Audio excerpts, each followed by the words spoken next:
Welcome to Tales from SYL Ranch Live, where everyone is entitled to my opinion, and I'm Bill Stone.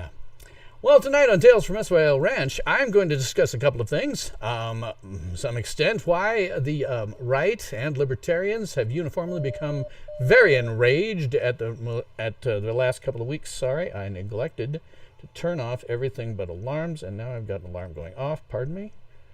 That I have to hit the right buttons on, tell it to be silent. So, I'm going to talk about how the right and libertarians have become very enraged in the last couple of weeks, and why, frankly, it is the left's fault. Now, this is a live stream, and I am going to be able, hopefully tonight, to be able to do Skype call-ins. Amazingly enough, Skype call-ins. It's taken me quite a while to get to this place. I have wanted to do this really from day one. I wanted to have people be able to call in and, either Skype or a telephone number, which, by the way, I do still have a phone number that's actually dedicated to this, a nice vanity number that I have, particularly for this show. But, even if you don't have Skype, or if I don't get to you due to time, because I do have a very special guest on this evening, I want you to be obviously the same as usual. You can talk to me about anything that you want in chat. You can talk to me about any question, political, social, COVID, the ongoing terrorist attacks, systemic racism against African Americans, or even things related to science fiction, fantasy, horror, superheroes, and other genre-related things. I will always, as always, try to answer each question in as much detail and as truthfully as I possibly can. There are, of course, some personal things that I won't get into, but pretty much else is any fair game. I will get to as many of my viewers as possible, with the understanding, of course, again, that I don't want my stream to go much longer than about 3 hours. 3 hours kind of takes it out of you, so I don't want to go much longer than that. Real quick. Don't smoke mid-sentence. Sounds hollow. Tap my mic. Oh, new mixer. Do I need to bring that up? I hope it isn't... Is that any better? I'm playing with a new mixer tonight, so if I'm not 5x5, if I'm not coming off well, do let me know, and I will do my best to change it so that I am. Again, I have to really thank my old friend Marshall Presnell on this. There's a lot of software here. I have 1, 2, 3, 4, 5, 6, 7, 8, 9, 10 windows open, discrete windows open, and another bunch that's just web browser stuff that I need to have. And without Marshall, I would have been, we're figuring this out for weeks, probably. I'm an audiophile, but Marshall is much more up on how some of this stuff works and helped me through the configurations, and yeah. My mic equalization is a bit off, but it's workable for now. Hi, Debbie. How you doing? And Marshall and Larry, obviously. I don't know what to do about that. I don't have my... Let me get into my... There's so many things to pull up here. Settings, revert settings, system tray, MIDI volumes. Where the hell is it? I have a new equalizer, but I'm trying not to use it.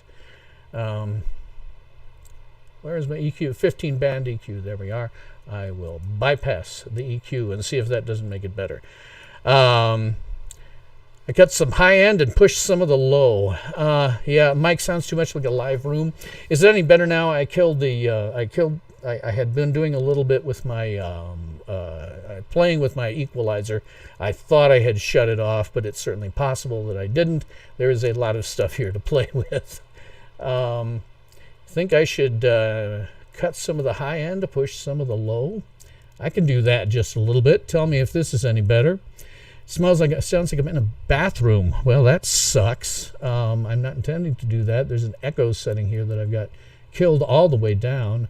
Well, okay, you can hear, all good. Again, if it's sounding bad, let me know. There's certain things that I can do, certain things that I can't. As I say, I fiddled with the equalizer during the afternoon. Decided I didn't want to do it because I wasn't sure how it was going to sound, and I just killed the equalizer and altered my non-equalizer sort of thing. It's a semi-equalizer, so that I'm bringing out the low just a little bit. So again, as long as it's workable, as long as I'm not sounding too bizarre, do let me know if you think that I am.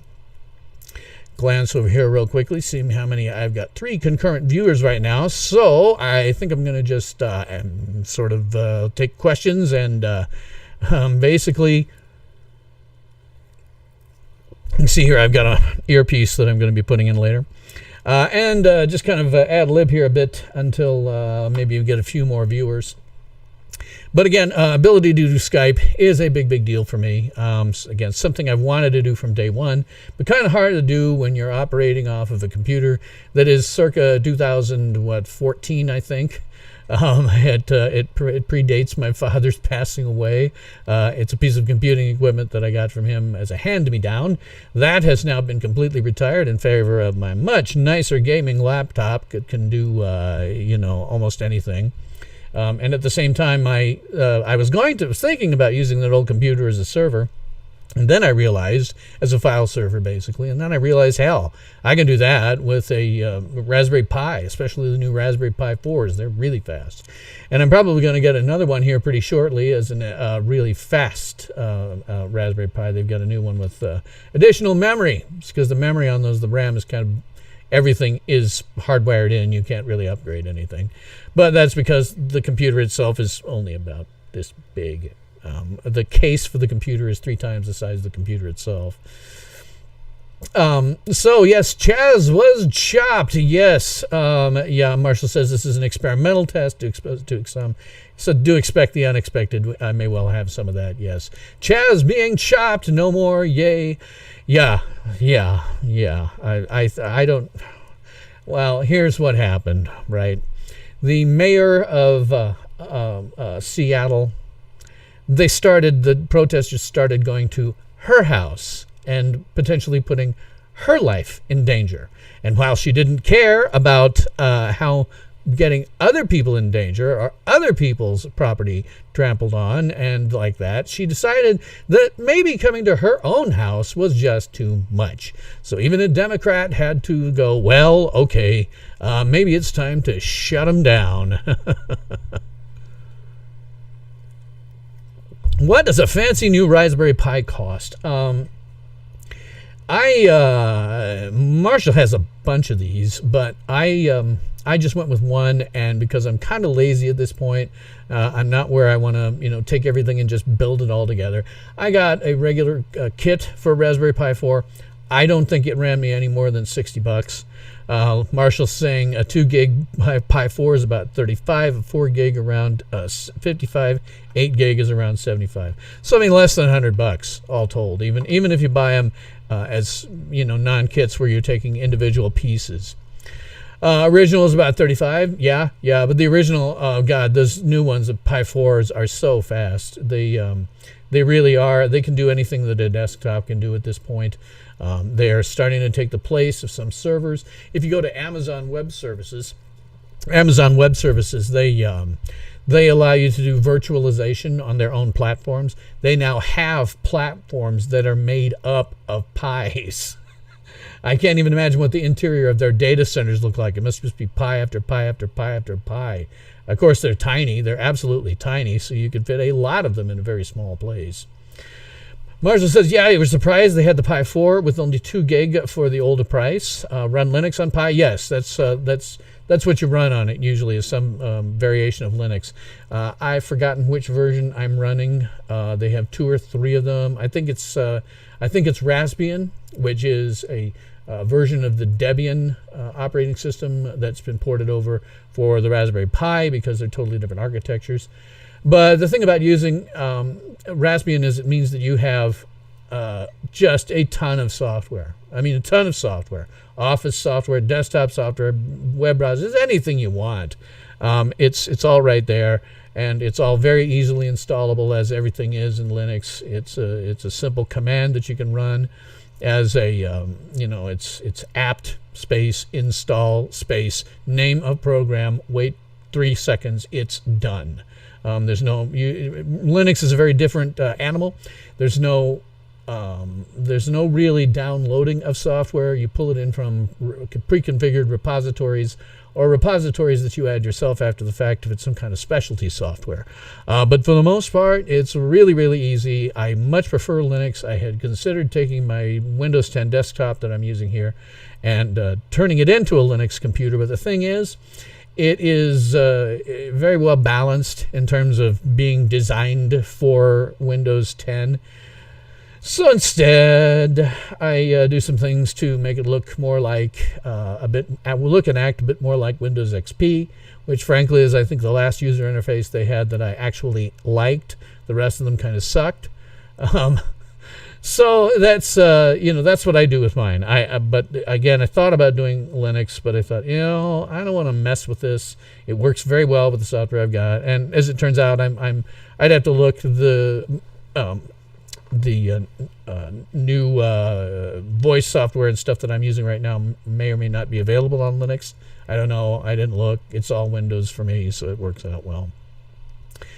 RaspberryPi.org is the site, yes, and it is incredible. The Raspberry Pis are really, really amazing. They are now at a point where a computer this big can do anything that a desktop computer can do. And again, they have whole server farms over in Amazon that are just Raspberry Pis. Amazon is a really, really interesting, I did a lot of Amazon Web Services stuff before my retirement, and it really is an interesting and very, very flexible environment that allows you to kind of have servers that come on when you get higher traffic and volume, and then automatically drop down if you've configured it right. Marshall's done a lot of this as well. You can have you can basically spin up as many virtual computers as you want to, virtual servers, and you can have them a very small size, very large size. Next thing on my docket is to simulcast both to here, to Twitch, and to Facebook simultaneously. I will probably do that through a server that I set up over in Amazon Web Services. But it's real cool, and the last time I was in there, I'm not in there that frequently anymore. The last time I was in there, I went, oh my God. You can now provision Pis. Oh my God! It's not just regular x86, x64, Intel or AMD based processors. You can build out Raspberry Pis, and they'll do just the same thing. And when you get into Amazon's data centers, pictures of data centers that I ever showed to my students were gigantic, enormous affairs. You could fit, 100 Raspberry Pis in maybe one 7-foot rack, where you would previously have to have individual x86, 64 type computers inside of, you could maybe fit 10 of them in a 7-foot rack. It's amazing. If I was Amazon, I'd be pushing those really, really hard by making them cheap as hell. And I don't know if they do, but it is very cool. Multiple servers on a single Pi. It's really, I have not tried doing virtualization on a particular Pi. Virtualization is where you take a computer and you break it up into what looks like a lot of smaller computers, except they aren't. They're just one. And you have each of these smaller computers doing different jobs. And the x86-64 ones have been at that capability for some time now. But man, they got them on the Pis. I'm not even surprised.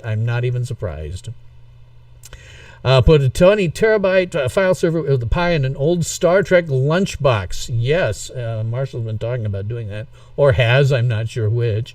My own. I have two 10 terabyte hard drives that are mirrored. One mirrors the other, that are hanging off of their USB 3 ports on this Raspberry Pi. I've got it connected via a wired networking, and I've also got the sound connected up so that when I flip over to that sound source on my big screen monitor, I have it if I want it. But I'm an old geek from way back. My general theory is that if you're running a server, you don't need a graphical user interface, and as it happens under Linux and Unix, the graphical interface is just a program. So you can run it without the graphical interface. It's not going to take up any additional system resources, which makes the things even faster. So that's what I do with mine. Marshall says, you're just going to, just haven't got the last 10 terabyte drives yet. Yeah. And that's absolutely true. My Pi setup, the two external 10 terabyte drives that I have are 4 times the size of the computer that they're running off of. And this is where I save everything. When I do these videos, I'm going to say I save them there. If they all get back to there. Because of the way my laptop works, it's better to actually run them here to start with on the laptop. But then I back them up over onto the 10 terabytes, and hopefully it'll take a while before those things start to fill up. I started to fill up them on my last go-round.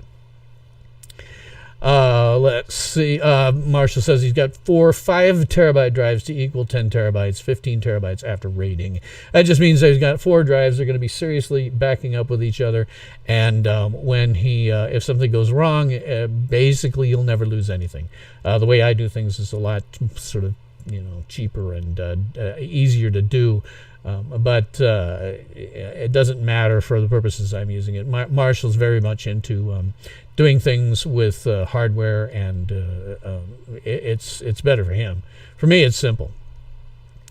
Petabyte with 110 terabyte drives. Well, give it 5 years, we'll all be buying 10 petabyte drives for the same size and price that I got those for.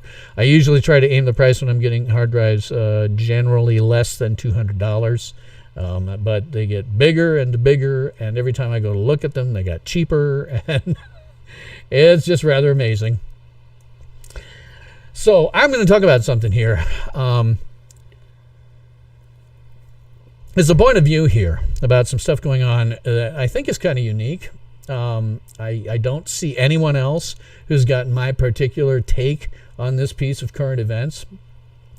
Marshall says we'll actually see 25 terabyte drives within the next 5 years. Yeah, I wouldn't be surprised. I mean, it just goes up and up and up and up. It used to be you were all happy with a 1.44 megabyte floppy disk, and now, good God, we're dealing with storage space that 20, 30 years ago IBM mainframes couldn't do. It's just astonishing. But in terms of current events, like I say, I think I have a unique sort of take on this. I'm not seeing anybody doing it, talking about it. What I can tell you, however, is that there is a lot of anger that's starting to come to the surface from the people on the right, and even among libertarians such as myself, we tend to be caught in the crossfire. Now, this is in part due to the ongoing terrorist attacks that occur somewhere in the United States every single night. Oh God, Fridays and Saturdays are the worst. These include unchecked rioting, looting, vandalism, arson, robbery, armed robbery, assault with a deadly weapon, and the murder of innocents. And to anybody, that is completely unacceptable, or it should be. And worse, we've got our law enforcement and other people doing little or nothing to stop this. We have some action now, like clearing out Chaz/Chad, or whatever the hell they want. They're now a dangling Chad, if you remember the 2000 election. So we've got something going on with that. President Trump has recently said that they're going to, they've arrested some of the people who are responsible for some of the vandalism of federal monuments, and some of the people who are worst offenders inside of Antifa. Antifa, by the way, is not anti-fascist. They are a fascist organization. If you just look at what they want, they are communists and fascists. But all of this, it's going to anger any kind of rational person. Now, this is also due in part to the destruction of the monuments that people have been pulling down that have actually, the amazing thing about it is, no basis in factual reality. They deface and destroy monuments to Washington, Lincoln, for God's sake, Lincoln on the basis that they think he was a racist? That's crazy. That's just crazy. It absolutely angers any rational person. You want to know a secret? I live in Lincoln, Nebraska. They did a poll recently. About 70% of the people in the poll don't know for whom this city is named. It's astonishing. That's how badly educated we are. Hey, Danny, how you doing? Good evening to you as well. When they deface stuff to Lincoln, that's crazy. And all of this just adds up to being more and more anger to a rational person. It is also the unceasing and downright moronic proclamations that almost everything is racist. I mean, this goes from Spock's bull haircut, that's racist, believe it or not, it's white supremacist, down to Weird Al Yankovic's Hawaiian shirts. Hawaiian shirts are now white supremacist. That's freaking crazy. Everything is white supremacist. They will not be satisfied until we're all wearing the exact same uniform, just like they did with the Chinese when the communists took over. Jeanette says, sorry, can't stay tonight. We'll watch tomorrow. Feel free to watch on demand. Just be aware that I am able now to do Skype. I'm not sure how many viewers I'll get to because I have one very special guest that I want to have on. It could go a while, and I'm okay with that. But with respect to all of this stuff that just angers any rational person, and as Marshall says, it is negative intelligence. Yes, it is very much so negative intelligence. Danny says it's the American Great Leap Forward / Cultural Revolution. And hey, Drop of Truth, how you doing? Well, that's what they probably want to call it. What it actually is a communist revolution that will destroy everything that is good about this country. But I had a recent conversation with one of my viewers, just back and forth in text, and I started making a list of the personal insults that were directed at me throughout the chain. Frankly, I stopped when I hit 40 discrete insults over a chain that was several posts long. But one of them struck me in a way that I could actually recognize because of some things having to do, personal stuff I won't talk about, but things having to do with my own family. You see, leftists engage in classically abusive behavior. Now, the type of abuse engaged in by leftists has until recently been verbal and emotional abuse, and that's bad enough. They behave as though they operate from some kind of moral high ground, and so any disparaging or insulting remark they make is simply a statement of fact as far as they're concerned. And the fact that you may believe differently about something is then met with statements that you're either stupid or uneducated to see how what they say is just a statement of fact. And these are just the behaviors of an abuser. However, the abuser's goal isn't to harm the victim. Certainly you get harm inflicted in the process, but that's not what it is. That's a means to an end. The goal of abuse is to control the victim. Now, when Obama was president, leftists felt content because they believed that he had control of the right. But now that he's not president, and Trump is a very different president and obviously very uncontrollable, they don't feel like they're in control anymore. And when a victim pushes back against an abuser, abusers have a very classical reaction. The abuser gets irrationally angry at the victim and then escalates the abuse. So where verbal and emotional abuse would once suffice, they escalate typically to physical violence. Now, in terms of current events, this means rioting, looting, vandalism, arson, robbery, armed robbery, assault with a deadly weapon, and the murder of innocents. And all the while, the abuse escalates, and the abusers claim that they're not really escalating or that the abuse is justified because of the victim. Now, my hypothesis, and admittedly I have no way to test this under laboratory conditions, is that the right and libertarians such as myself have been subjected to verbal and emotional abuse by the left for so long that we're having a perfectly reasonable reaction.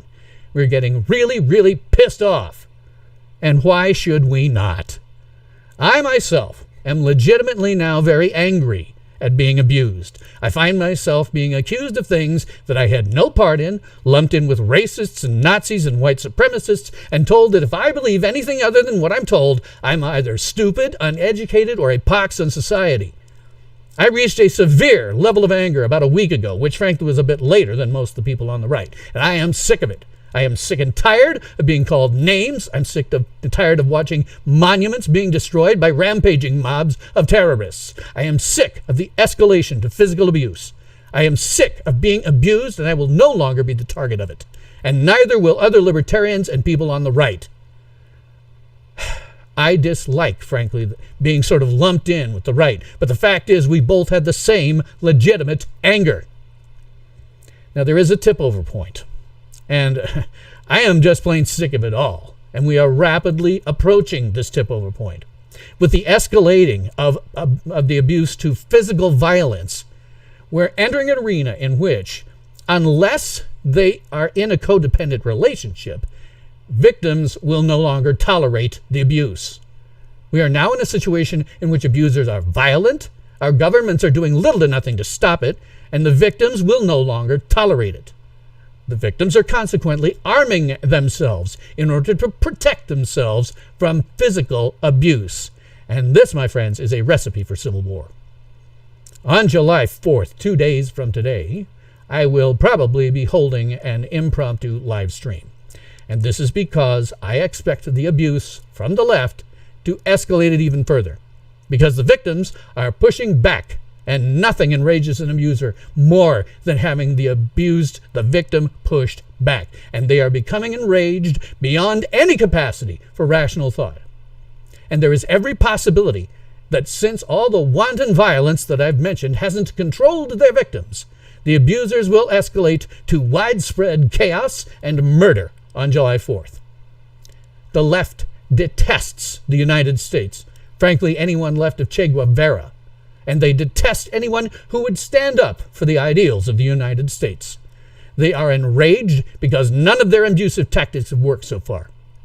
The only place left to escalate is to widespread murder. Now, unlike spouse abuse victims, libertarians and the right can't simply call the police and have the abuser arrested. And in fact, the police have generally been hamstrung into doing nothing at all. And unsurprisingly, the abusers, they want to end the police as a concept, because after all, with no one to protect the victims, they would be free to do anything they like. Now, unlike some abuser in domestic violence, well, the abuser would also welcome the end of police, because that would mean they'd do anything that they want to the abuser. They would love it, just as the abusers on the left would love it. Left with no other way to defend ourselves. The only rational thing, and people are now prepared to defend themselves with deadly force. And this could very well come to a head on July 4th, Independence Day, in the United States, only 2 days from now. The abusers hate the United States, and indeed they will heap verbal, emotional, and now physical abuse upon the victims, precisely because the victims do not hate the United States. The victims generally love the United States and its ideals, and they are sick and tired of being abused. They have been left with no other recourse but to arm themselves. So in 2 days, July 4th, oh God, a Saturday no less, it's entirely possible that the abusers will go wild. We may see general violence on Independence Day celebrations throughout the United States, and this would trigger a violent response from the victims. That's why I'll be holding a special live stream if it happens. If things go as bad as they could, I will be on hand to comment about it. It will be a relatively unscheduled stream, started only if and when I have things going on. I may do it as multiple streams, depending how long it might go on, because anything more than about 3 hours tends to leave me kind of physically drained. Now, there is one and only one way that this can be prevented. The left must stop the abuse. That's it. That's all. That's the only way. The left must stop the physical abuse, the rioting, looting, vandalism, armed robbery, assault with a deadly weapon, and the murder of innocents. The left must cease the verbal and emotional abuse. The left must accept the fact that the right and libertarians aren't controllable, and that is that.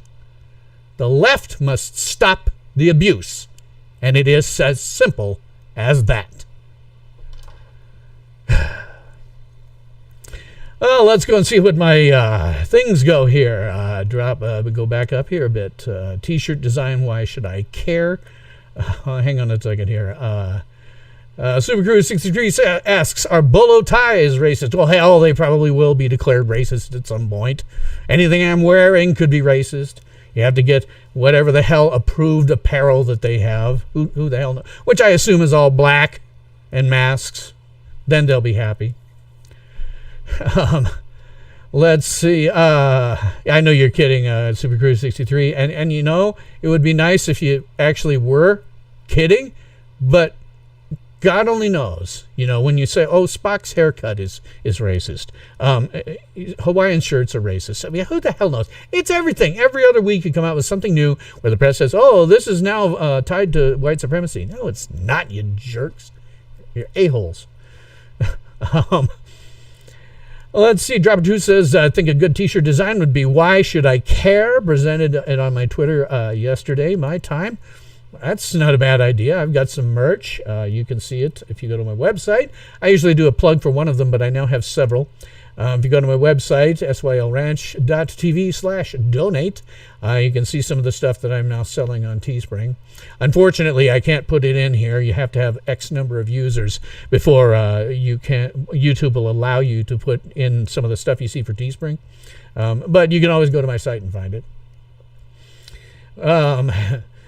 Let's see. Drop 2 says the BLM narrative of universal blaming of everyone today, especially whites, for the atrocities, persecutions, and racism of the historical figures and foreigners is hypothetical and insulting.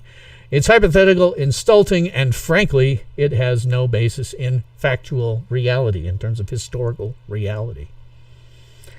Marshall says Howard Beale is back. Well, I'm pissed off. I'm pissed off. And I'm seeing a ton of people, because I'm a libertarian. We don't have the luxury of being able to insulate ourselves in our own little bubble of thought. So I have people on the right that I know, people on the left that I know. Man, are the people on the right just pissed off. And I don't blame them at all for being pissed off. When Bill gets pissed, he channels his Howard Beale. Yes, if you know what that is, from a good movie in the 1970s. Yes, I'm as mad as hell, and I'm not going to take it anymore. And it's not just me. Anybody who's on the left listening to me, please, for God's sake, quit what you're doing, because you're just trending us towards civil war. Peter Finch was amazing in his final role. My number one film is Network. Yes, still applicable today, if not more so, yes. Saturday and a total lunar eclipse. Yeah, the interesting thing about that lunar eclipse is that's amazing. My father was a psychologist and for 50 years, and he noticed that there were, in fact, trends in terms of how many people that he would see and the number of people that needed some of his help and patience and stuff. And it had to do with lunar stuff. I don't know why. And apparently the police have noticed the same thing. So, yes, lunar eclipse, probably not a good thing. Just amazing. Super Cruise 63, I'm tired of people trying to end my culture to promote their own, and if I don't like their culture, then I am in the wrong, and called names, it's utter BS. Yes, exactly. And again, I don't know necessarily. I'm not a psychologist. All I know is what I've seen in my own family and stuff. And, it all just comes down to me. It looks like classically abusive stuff going on. Drop 2 says, it seems as though it was planned, doesn't it? I don't know if it was planned or not. I'm not sure what to make of it, other than after 4 years of being told by the press that everything is horrible and Trump is terrible and people have just TDS'd themselves out. And then there's Black Lives Matter, who has been agitating since Obama gave them legitimacy, which he should never have done. And, I don't want to be a jerk about it, but guys, Black Lives Matter appears to be just nothing more than a communist agitation group at best. And they hate it when a white guy says this, but by God, it's true. There is far more black on black crime than there is anything else going on. And there is, in my opinion, no systemic racism against police, or by police against black people. I've talked about it in another video, specifically that. And if there was, see, because I get all of my, you see it scroll past in my lower third. I listen, and it's in my description box. I listen to first responder frequencies all over the country. If there was systemic racism, if cops were really just out to get black people, I'd hear it. I mean, you would hear it. But the only time you hear about someone's race is if it's, identifying a potential suspect. You say African-American male, about 5'11", 200 pounds, wearing a T-shirt that said this, that. But it doesn't matter who the perp is. If they're white, they'll say that. If they're Hispanic, they'll say that. It's just totally clinical. If they were really out to get black people, there would be something that would be obvious to that effect. And it's not. And it's ridiculous in my opinion. Let's see. Marshall says it's opportunistic, but the tactics are indeed planned. Yeah. Mo Howard of the Three Stooges is racist. Well, he is now because he's got that bowl haircut. Yes. It's so stupid. I've got a couple of Star Trek groups like on Facebook that I was a part of, that I was a member of until they started saying you couldn't post Spock memes because the haircut's racist. The leftists have destroyed a huge chunk of things that have been fun for me for my entire life. They have gone out and with their stupid SJW and what God knows what, they have destroyed Star Trek for me. They've made it not enjoyable. The sequel trilogy to Star Wars, same deal. Force is female. Don't have to worry about characterization or anything like that. We just make them women. That's kind of ruined Star Wars for me. They are now in the process of ruining Weird Al Yankovic for me.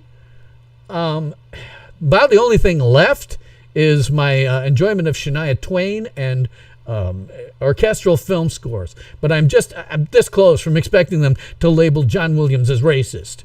You know, he or James Horner. He did the score for Glory, you know, which was about a black regiment in the Civil War. So he's probably going to be racist by association. You know, there is nothing, there's absolutely nothing that the left touches that it doesn't destroy and then says later that everything's better for it having been destroyed. It's just ridiculous, and it's pissing me off. Let's see. Yeah, I need glasses, better glasses. My glasses are okay. The problem is that I have so many, way my lighting is, and if I put my face straight up like this, if I'm not careful, it reflects the light off and you can't see my eyes. So when I'm looking at things that are a little bit farther away from me, I need them so I can see.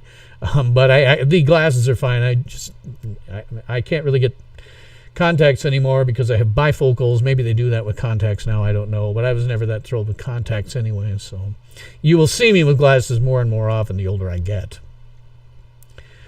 Let's see. If Moon controls 75, Tides controls body is 75% water, makes you think. Maybe that has something to do with it. As far as I know, nobody's ever actually done any kind of scientific testing. It's just anecdotal that my dad used to say, like when you got a full moon, people went nuts, you know, lunar eclipse. God knows what'll happen, you know. So it seems to be at the top and the bottom. Probably the top more than anything else. BLM Corporation is the problem, not the people. Well, they're a big part of the problem. I don't know what things would look like if they weren't agitating. You know, they've clearly hit something of where people think they're appropriate when it comes to essentially lobbying for communism. But clearly they wouldn't be able to do what they do if there wasn't people out there who agreed with them, you know. So something's going on there. I don't know what. Drop of Truth says, I was told via Twitter that the author and YouTube videos of Yuri Bezmenov are very on point with this issue. I have not read those books. I don't know. I think there's a lot of people who tend to be pretty on point with things that are going on. You know, a lot of the stuff, it's really difficult for me to evaluate. You know, you get, like, George Soros is absolutely an incredibly wealthy individual. But when you get something happening somewhere in the United States every single night, and when you get to the riots we had in Lincoln, it's hard for me to imagine that George Soros is spending any money in Lincoln, Nebraska. You know, it's so widespread. And maybe he's spending some money pushing Black Lives Matter, and there get some bigger, you know, push and visibility in things like, you know, large cities. But Lincoln, Nebraska, no. Davenport, Iowa, hard for me to imagine anybody cares about that. And they killed a woman there. Super Cruise 63, they said they don't call it lunacy for nothing. Yes, that's exactly right. This has been something that's been noticed just anecdotally for a long time. Jada Plinkett Smith often dyes her hair blonde. Must be a racist. Yeah, she must be a racist. Is Skin Lightening Cream racist now? Who the hell knows? It's impossible to tell what anybody might say is racist from moment to moment. Drop Truth asks on that point, how many makeup and sanitary items can you think of that could be considered racist by these loons? Well, we know that razors for shaving. God, Gillette getting into that. I really wish that their stock had tanked completely. That Gillette ad stuff that went on about a year ago, that was pretty enraging. And intimating that men are somehow, sexist and getting away with things. When if you watch that stupid thing, I don't know anybody who does that crap. You want real bullying? Go back to my childhood when I wore Star Trek T-shirts while it was a dead TV series. It hadn't been on the air for years. Then you get some real bullying. When you get punched and shoved down and shake down for your money and stuff like that. That's actual real bullying.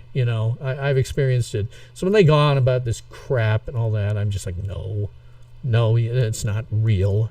You don't need a safe space, you morons. If I could somehow figure out a way to survive real bullying, surely you must be able to do the same. So. Oh, man.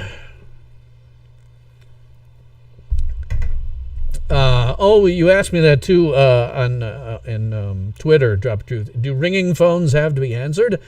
I think if you're asking me in terms of literal sense, no. This day and age, unless you have a caller ID that comes up as somebody that you know, send it straight to voicemail. I've had to work with a client recently who's of an era when you always answered the phone. It was a landline phone. If it rang, you always pick it up. If you pick up your cell phone nowadays, there's going to be at least a 50%, if not much higher, percent chance that you're just dealing with a scammer. So no, in today's world, no, you don't pick it up. Well, Marshall, the next call that is going to be made will be one that you expect, and and have someone that you know. Speaking of which, it is now about 45 minutes in. I'm going to take a caller, a special guest caller, and I don't know how long this call is going to run. It really just depends. We both tend to see eye to eye about a lot of things. And so what we'll do is we'll talk. Hang on a second. Let me pull down my one thing here real quick. What we'll do is call him. Now, the way that this is going to work is that for my call-ins, you can see scrolling past on my lower third from time to time. If you want to call in, email me at callin@sylranch.tv, and I will and send me your Skype information, and then I will call you. Otherwise, it'll become impossible for me to deal with. Just be people like Skyping to me constantly, and I wouldn't be able to cope. So if you want to do that, email me at callin@sylranch.tv. That's CALLIN @sylranch.tv. I'll get it and see if I can't put you on. But I'm not sure how long this one's going to go. I don't think it'll run the next 2 hours, but it could. It certainly could. When we were testing this software and stuff, we did an hour and a half or almost 2 hours one day. There's a lot to talk about. So my guest, the first caller that I'm going to do for this, is in fact Marshall Presnell, who has, again, been helping me. Kimmy misses me on Twitter, too. No, because it's actually harder for me to monitor that way when I've got discrete individual messages coming in on the problem on my Twitter is that until very recently, I will follow anybody back that follows me. I hit the upper limit with Twitter with that. But I do that but the problem is then my feed just gets really difficult to cope with. Even ones that are directed at me specifically get difficult to deal with. So it's easier if you just send me an email to callin@sylranch.tv, and hopefully we will get to you tonight. But the first person I'm going to call and have on is, in fact, my old friend, Marshall Presnell, who you see oftentimes making some comments inside here. And again, very, very hearty thanks to you, Marshall. You were utterly invaluable in helping me set all of this up. So let me see if we can get you on the horn. We have my earpiece that I'm going to put in here. Yeah, I can hear what you're talking about now with respect to my voice. I don't know why it's doing that. I'll have to see if I can figure it out offline. But let me see if I can get Marshall on the horn. I don't think I have anything muted. Hey, Marshall, how is life treating you today? I have you muted. Self-contained and almost lifelike. There we go. Had you muted there for a second, Marshall. My thing starts up with that channel muted. So very nice to talk to you again. Can't thank you enough, Marshall. Could not be doing what I'm doing right now had it not been for you. You were an extraordinary level of help. If I ever showed you this stuff, my viewers, this stuff, what I'm seeing, it's a real live mixer with all kinds of stuff on it. Marshall's much better at that stuff than I am. So, hey, Marshall, how is life treating you this evening? Doing pretty well, actually. I came up with the explanation for something that has been bothering me for a while. What's that? That is why all of these predominantly white rioters, I refuse to call the ones who actually destroy things protesters. Yep. I think that they have a logical fallacy. Which one? That logical fallacy is that they're going after everything that has touched racism or slavery in any way, shape, or form. They're going after abolitionist statues. They're going after Abraham Lincoln, who emancipated the slaves. They're going after George Washington, who was a slave owner. They're going after Thomas Jefferson, who penned the Declaration of Independence. And, you know, it's kind of silly. So I started thinking about it. And as always, Bill, and you know this, Star Trek has an answer for everything. Everything Absolutely. That I needed to learn in life, I learned from Star Trek. Exactly. So I went back into the dregs of my memory, and I found the clip that perfectly encapsulates what these predominantly white rioters are. Would you like to hear it? Yes, if we can get it to come out okay, yes. Well, let's cross our fingers, because I haven't tried this before, and you haven't either. So yeah, let's see what happens here. I am no man. I am perfect. That which is imperfect must be sterilized. There you go.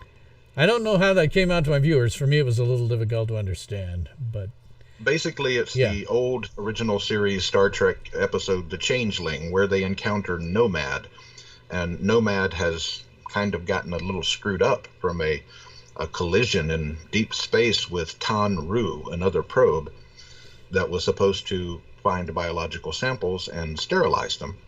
And Nomad had the goal of seek out new life and report it back to home base. And of course, Nomad now seeks perfection, and if it does not find it, it sterilizes it.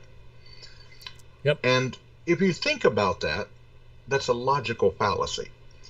Because in order to be in a position of being perfect by your own standards, you cannot have been touched by slavery either.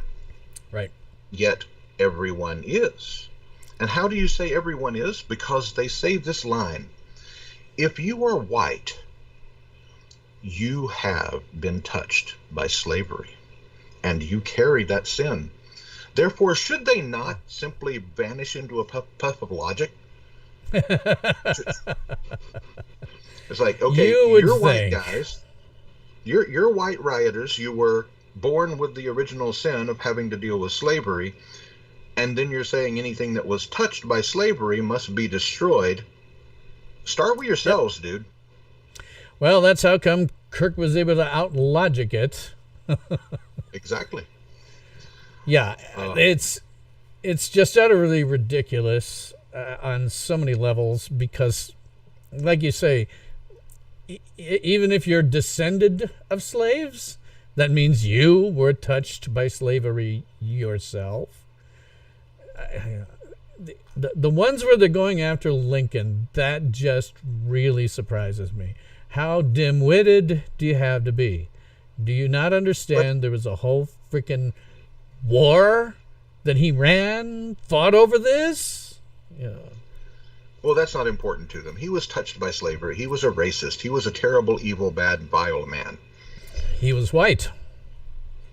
Oh, well, I guess those are synonyms now, right? Yeah, it's becoming that way, yes.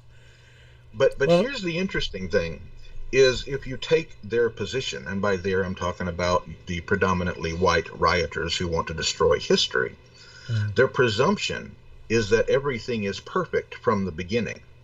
In other words, it completely obviates the whole concept of becoming more perfect, as in a more perfect union. Right. And, you know, if you can't start from a bad situation, which slavery definitely is a bad situation, it's an atrocity in every way. But if you can't start something and say, okay, we're going to go through this process of stepwise refinement, we're going to go, okay, let's first, and this is going to be very controversial, but first let's get the country founded. That's what they did in 1776. And if you'll notice in the Declaration of Independence, they actually say that all men are created equal. They don't say anything else. And it's like, well, they started off completely incorrectly then. No, they started off with what they could get away with. Yeah. The goal is all men are created equal. The reality was there were a lot of, I hate to say it, slave traders and people who are states whose economy was completely tied to slavery. And they said, we can't do that. Sorry. Yeah. And they had to compromise. There was just no way around it. It's a choice then. Yeah. It is a choice then. It's like, do you create the country and then deal with this later? Or do you completely scuttle the country right at the beginning? Right. Yeah. And it's pretty much Hobson's choice. So they put in safeguards in the Constitution. And a lot of people say the safeguards are racist. The classic one being the 3/5 compromise. Yeah. Everybody says they called me 3/5 of a human. No, they didn't.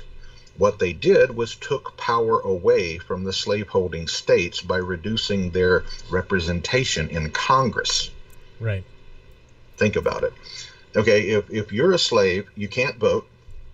You can't participate in the civic process. But if you get counted as 100% of a person, then your slave owner gets to cast the vote on your behalf. Right. The optimal situation is not count them at all. Right.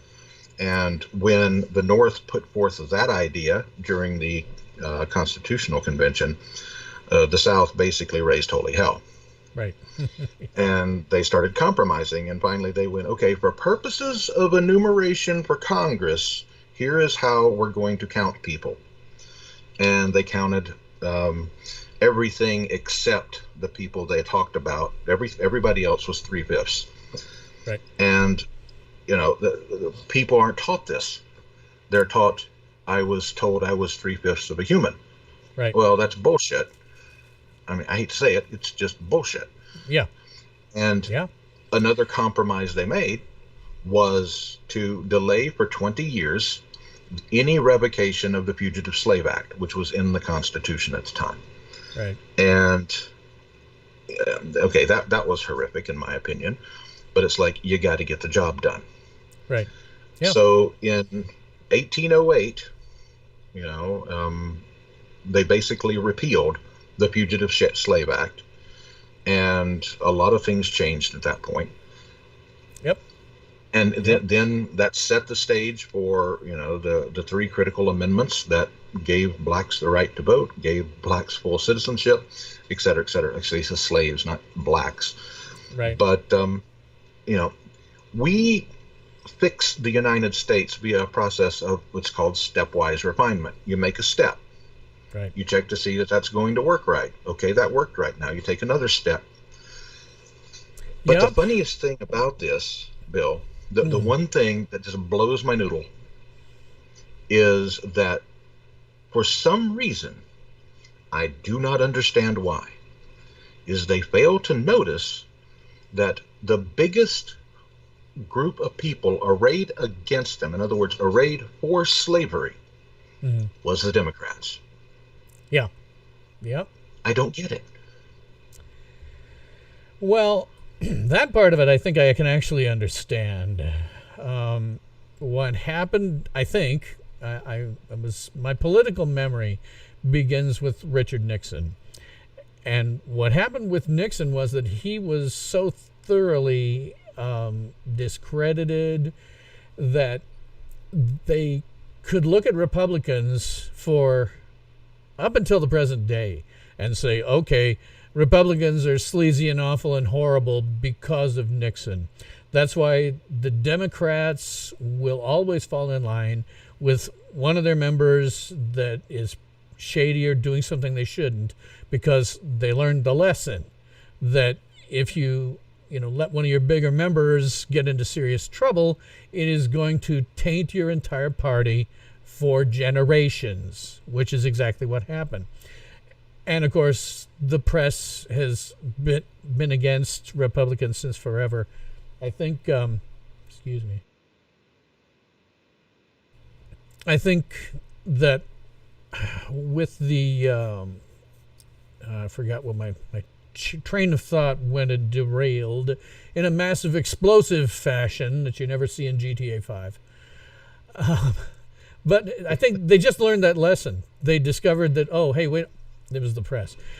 The press in that one was instrumental in getting rid of Nixon. And they have since then kind of considered themselves the kingmakers. They think that if they just dredge up enough stuff on Trump, whether it's true or not, and a lot of it isn't, or it's heavily edited or things like that, they think if they just dredge up enough like that, they can get rid of him just the same way that they did in the 1970s with Nixon. The difference here is that Trump is such a different type of person. He's not really a politician, that he pushes back. Other presidents would just take this and not comment, but Trump pushes back. And so not only are they not able to do the king making anymore, but they play totally into Trump's hands. Well, Trump is absolutely amazing at being able to play the press. He knows just which buttons to push, exactly how far, and just watch them spin off like a rocket out of control. Yeah. And the end result is that they give him press. One of the things that's unfortunate, I think, is that people tend to vote for the name that they know. And when you shove his name out there constantly, it probably works to his favor to some extent. But quite a bit. Whether or not it'll be enough, I mean, for the longest time, I was just saying there's no way that Trump can lose in 2020. I don't know for sure. I know that you tend to think differently about that than I do. He's getting a lot of negative press that may, push things away from him. I don't know. Well, Bill, what is the predominant cultural weapon that is in use by the left right now? Predominant, not what's just current, but overall. Well, I mean, he's in bed with some other country. I know people who still think he was in bed with Russia, and the press what's the being tactic? used against him. What's the tactic, not the instance? I'm not looking for Russia or China or anything like that. What's the tactic that the left uses a lot? Just cancellation, making him look bad. Cancellation. Oh, sure, cancel culture stuff. Yeah. Which I still have not been able to say properly since we have tested this thing. Which is why I forced you to say it for me. Cancel culture with half of the stuff that I've enjoyed for most of my life. Thank you. Exactly. Holes. But that is the predominant tactic that is used. Now, when you see people in MAGA hats getting canceled, and you see people on the right in any capacity, by the way, just so everyone knows in the chat and on the stream, I am neither a Democrat nor a Republican, nor am I an independent. I am a classical liberal. And just so you don't confuse that with a real liberal, whatever real means, that means I follow the philosophies of John Locke, as espoused by Thomas Jefferson. Yeah. The fundamental concept there is you're free to do what you want so long as it does not infringe upon the rights of others. Yeah, It's that simple. People would ordinarily, people who know, would probably call me a classical liberal as well. The problem is that the communists and socialists stole that name, liberal, to mean something that it never did historically. And so to differentiate myself from people who don't know those things, I call myself a libertarian. Correct. But okay, as a classical liberal, I pretty much hate both the parties equally. I do not like Donald Trump. I did not like Hillary Clinton. I don't like Obama. I didn't like Bush. I don't like Biden. I don't like any of them. There's been 10 presidents in my lifetime. I can't think of a single one that I liked. But before it goes off and you start calling me a Nazi or Trump, not you, Bill, but and not your audience, obviously, because I know most of these audience members, at least in a chat mode. Yeah, they're very cool. That's unlikely. They're very cool, but I don't have TDS. Yeah. And I look at the people who have TDS, and I honestly point and laugh. It's like, okay, if you want to live in your delusional little world where a person, who has done measurable good in his life, which Trump has done, all of a sudden becomes the spawn of Satan. Okay, I'm not going to listen to your opinion that much because you are not rational. Yeah. But back to cancel culture. Okay. Yeah, you said it. Do people... What? You said it. Cancel culture. I actually did, didn't I? Okay, let's not get off topic because I'll mess it up if I think about it for more than a 3-second period.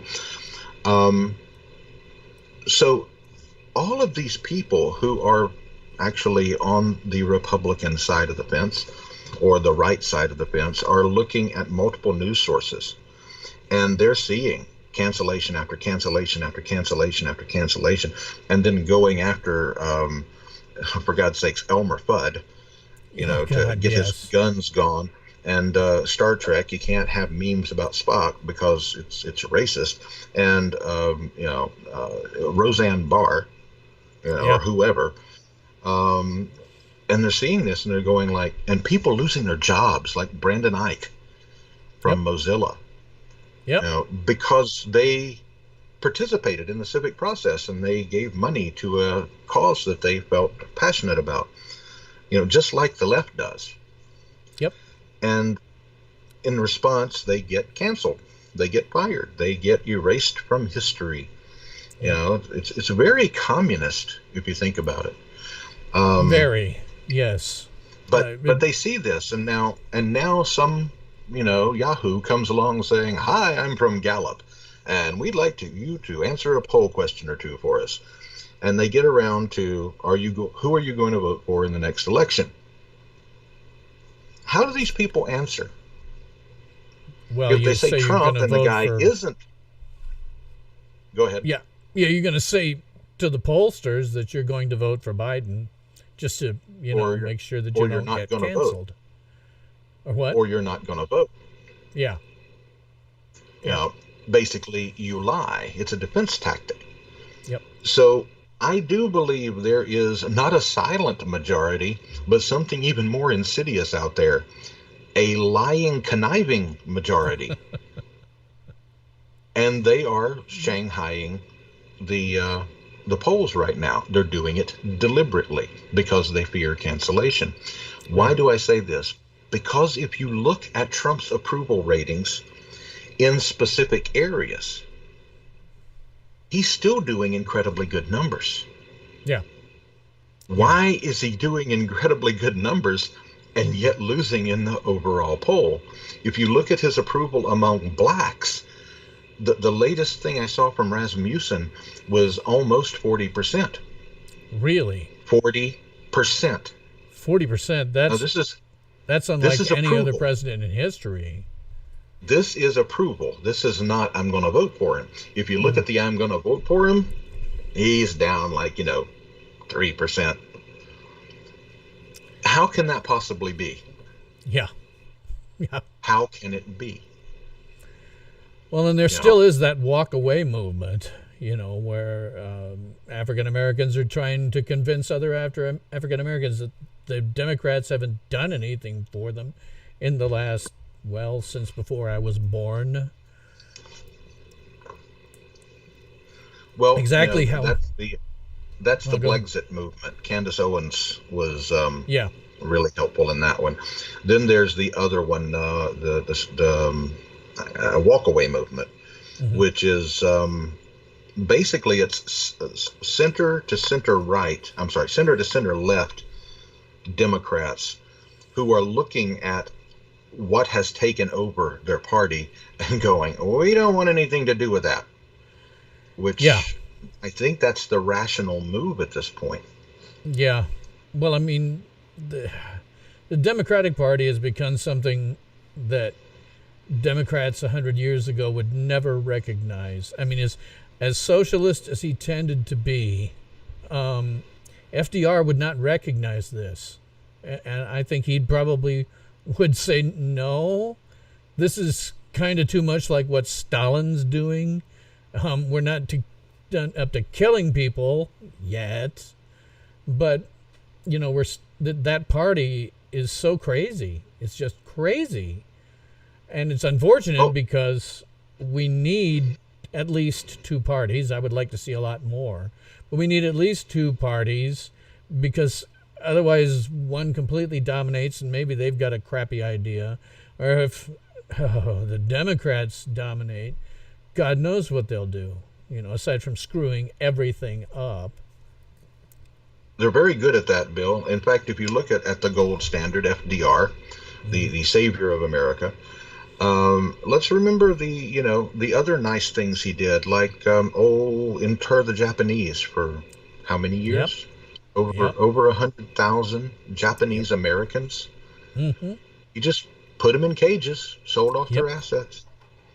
But Yeah. he's like, he's like the right hand of God to these people. Oh, I'm sorry, I Yeah. said God. Oh, The yeah. right handle of he who must not be named. You know, they lie about it. Yeah. That, and they're very good at it. Now the right, they're pretty good at it too. But when they lie, they at least keep the concept of what they're talking about within the parameters of their ideology. Yeah.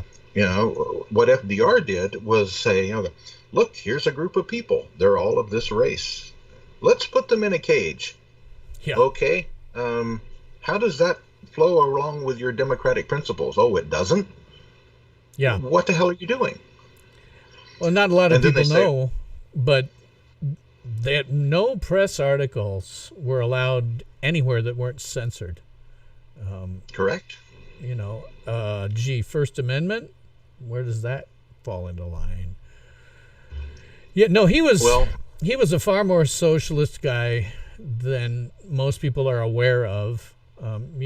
Things like the Civilian Conservation Corps. yep. I see no constitutional basis for that. Just Bill, there's no employing people to give constitutional them basis. money. There's no constitutional basis for 80% of what the federal government does. Only 80?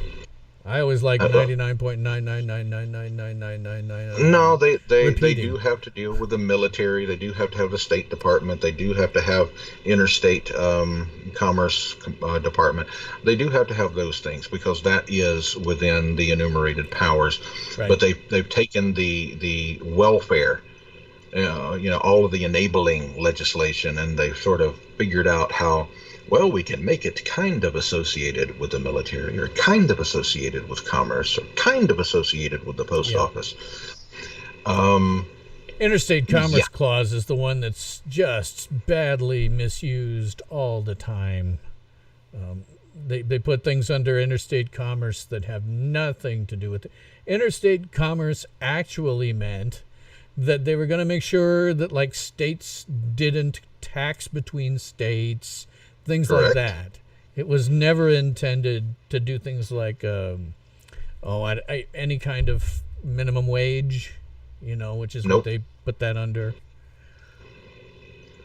Well, the interesting thing about the Commerce Clause is it uses the word regulate, and the Second Amendment also used the word regulated, as in well-regulated militia. Right. And people are taking the definition of regulate from today, which Right. basically means to set up rules in order to to put lots of regulation on. Right. And that's And at not the what it time, meant 250 years ago.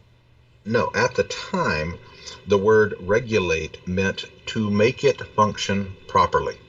Yeah. And we still have one use of that in that definition that works to this day. And unless you're like 12, you've probably heard of a well-regulated watch. I actually That's the only time. Well-regulated Swiss watch. Right. You Yeah. haven't heard that. Now, I always try to explain with people with the Second Amendment that well-regulated didn't mean that they were going to pass lots of laws about it. What that meant was that they got together and they trained, and so they were ready to go. Well-regulated just meant that, okay, we've gotten together, even if it's a group of only 2 people as a militia, we still have gotten together and we know how to make this work well, like you say. Well, they had slightly more than 2 because the definition of the militia was basically every male member except for certain politicians Right. of the population. No, they were real clear about that in either the Federalist or Anti-Federalist papers. I've forgotten, but it was very clear. that was They Federalist. said it's every person that can pick up a gun. That's the militia. Except for certain politicians. Right. Yeah. The Yeah. point there being obvious, if you think about it, why would you omit the politicians from the militia? They're the first target. Yeah. Yeah. That's nobody gets. The Second Amendment is for a number of different things. One of which, by the way, was that couple in St. Louis who was protecting their property. But the bigger one is so that if necessary, you could overthrow a government that had become tyrannical. That's right. the whole point. And Joe Biden really misquoted something. Oh, really? Joe Biden misquoted something? What? I know, it's hard to believe, isn't it? I was shocked. I had to go back and replay it, and I go, holy crap, he actually misquoted something. What was it? He quoted part of a statement from one of our founders. It says, the tree of liberty must be refreshed from time to time with the blood of patriots. Mm-hmm. That Didn't he forget continues something? on with the And blood of tyrants. patriots and tyrants alike. Yep. Yes.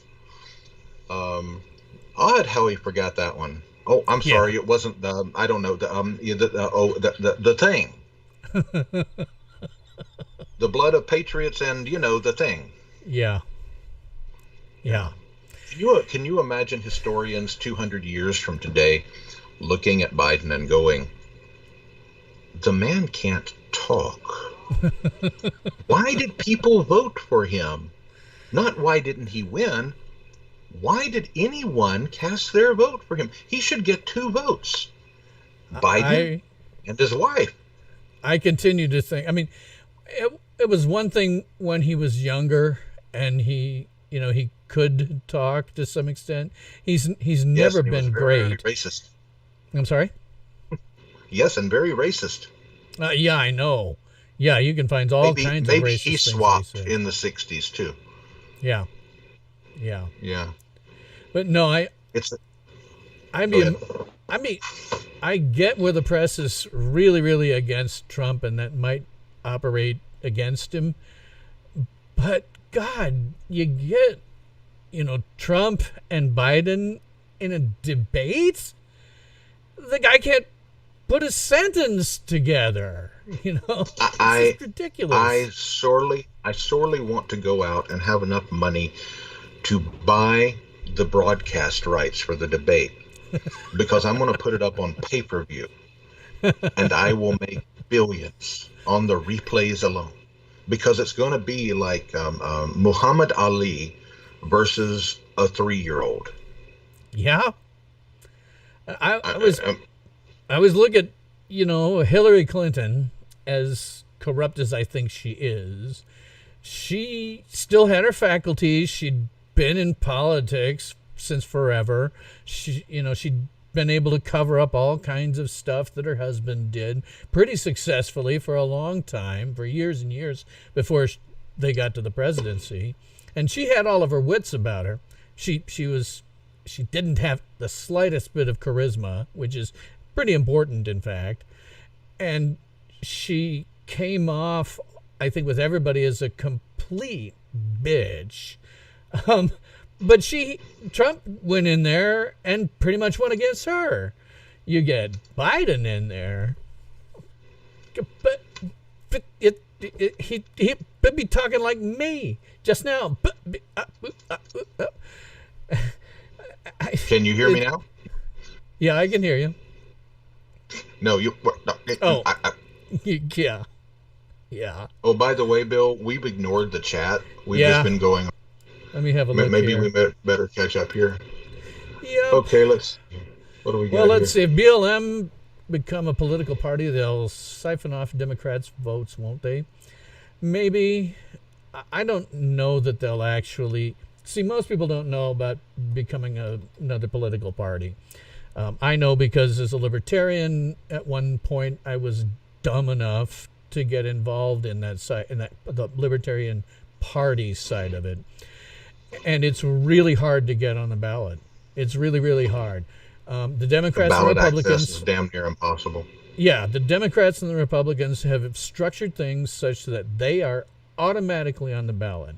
But like, I ran because they wanted a paper campaign in South Dakota. They needed a name on the ballot so that hopefully it would help them get ballot the next time election around. So I ran for commissioner of school and public lands in South Dakota and went around and I got lots of signatures because you have to get a ton of signatures. They get turned into a Secretary of State who is a Democrat or a Republican, and then they throw out a third of the signatures as invalid. And they aren't really, but they will always do that. So then you got to go back out, get more signatures, and eventually, maybe with the Libertarians, you get on the ballot. But once you're on the ballot, well, people like me who spent a bunch of time doing all this, pretty damn burnt out. And you don't have the energy and you don't have the money to compete at all. I've often said that if it, listen up, Libertarian Party, this is the way you might be able to win. You choose an election in which a loss of a seat one way or the other isn't going to affect the balance of power. If it's a Democratic House and they lose one seat, it's not going to kill you. You're still going to have a Democratic House. And you take all of the money that you pointlessly pour into a presidential candidate every 4 years, and you pour it into a congressman from like South Dakota or Wyoming, because like South Dakota's only got one at-large congressman. So you throw all that money in there and run real ads and maybe get the guy elected. But they waste all this money on, an impossible to win presidential candidate. So when you come down to additional political parties, it is just so hard to get on the ballot. hard for me to imagine that Black Lives Matter will do it, especially at this late stage in the game. At this point, BLM is they're not a party. They're a splinter at best. But Drop of Truth here says the rioting and political destabilization is right out of Saul Alinsky's Rules for Radicals. It's the 70s all over again. History repeating. You're dead right, Drop. Yeah. You are absolutely, positively right. But now it's been modified. And it's been modified thanks to Bill and Marshall and others like us. We went and created this thing called the internet. Yeah. Sorry. And all of this is happening at an incredibly fast rate, because if you think about it, if you truly think about it, how fast has this BLM thing taken off? How fast? 6 years. No, I mean, but I mean, in terms of it becoming a big deal, several months. But I'm talking about the current situation that we're in right now with the riots and all this other stuff going. It's been days. Yeah. Yeah. It has gone from George Floyd being murdered, and yes, that cop should absolutely be tried for murder. I don't know if it's second degree or third degree, but the one thing you do not want to do is overcharge it right now, so the guy goes behind freaking bars. Right. And the 3 people who are with him as well. Yep. And they have been charged. They have been charged. I'm sure they'll do time. I'd be stunned if they didn't do time. As they should. Yeah. There's no. This is what really, really pisses me off. You had your Howard Bill moment. Yeah. Okay. The first marches, the first protests regarding George Floyd were very peaceful. Mm-hmm. The first ones, the first day or two. And it was something I have never seen before in politics in my life. No, worldwide, through history. I have never seen this. They won the argument before they stepped on the pavement. Yeah. They won. Anybody who saw that footage, it's so damn clear. Yeah, they won. You know, like I said, I'm a classical liberal. And I looked at that and I said, okay, that has got to freaking stop right now. Mm. And I think you did the same thing. My guess is all of the audience says the same thing. It had to stop right then. They won. They completely, utterly, totally, unambiguously won the argument right then, right there. Yeah. And they won. And what does happen then? Guess what? Whitey shows up. Yeah. I can say that because I'm white. Well, we can go back a ways and call ourselves honkies. Honkies show up. You know, white bread, neon people show up. And they co-opt it. Yeah. They take all of the goodwill that went to the actual peaceful protesters and decide, ooh, you know what would go good with a nice, legal, peaceful protest? Molotov cocktails. Yep. And beatings. And breaking windows and stealing. That goes so well. Idiots. Yeah. I mean, idiots. I always want to mention that there are lots of peaceful protests. During the daytime, generally peaceful. Although, they don't do protests the way that we did when I was in the 80s, and I participated in a couple, which is where you go to the cops, go to City Hall, you say, I'm going to be, doing a march this day. Here's, the permission. And then the cops go out and they set up detours, so that you can march around and not get in people's faces. Maybe, inconvenience them a little, but not what they do now, which is they go out and stand on I-5, which, guess what, guys? It's just guaranteed to piss off everybody for 10 to 15 miles. And if you're in Los Angeles, make that the entire valley. Yeah. Well, yeah. I mean, I don't I don't even know what it would look like in a traffic snarl from I-5 when they stop that. I don't even know what it would look like. Having lived in the valley, I don't even want to think about it. I really don't, because that would screw up the 205, the 405, and when you screw those two up, which are the actual highways that go through the city area, forget it. Just forget it. I've only visited there once in the early 90s on my honeymoon, and we should, it was kind of interesting. We spent 3 days in San Francisco, 1 day in San Diego, and then 3 days in Los Angeles, and we realized what we should have done was spend less than a day in Los Angeles and all three of them down in San Diego. But yeah, I mean, I can't even imagine the traffic. I can liken it, I guess, to a little bit to when whenever the president comes into Chicago, where I spent 10 years, fly into O'Hare, and then they shut down the expressway from O'Hare all the way to the Loop. And that just gets really ugly, you know.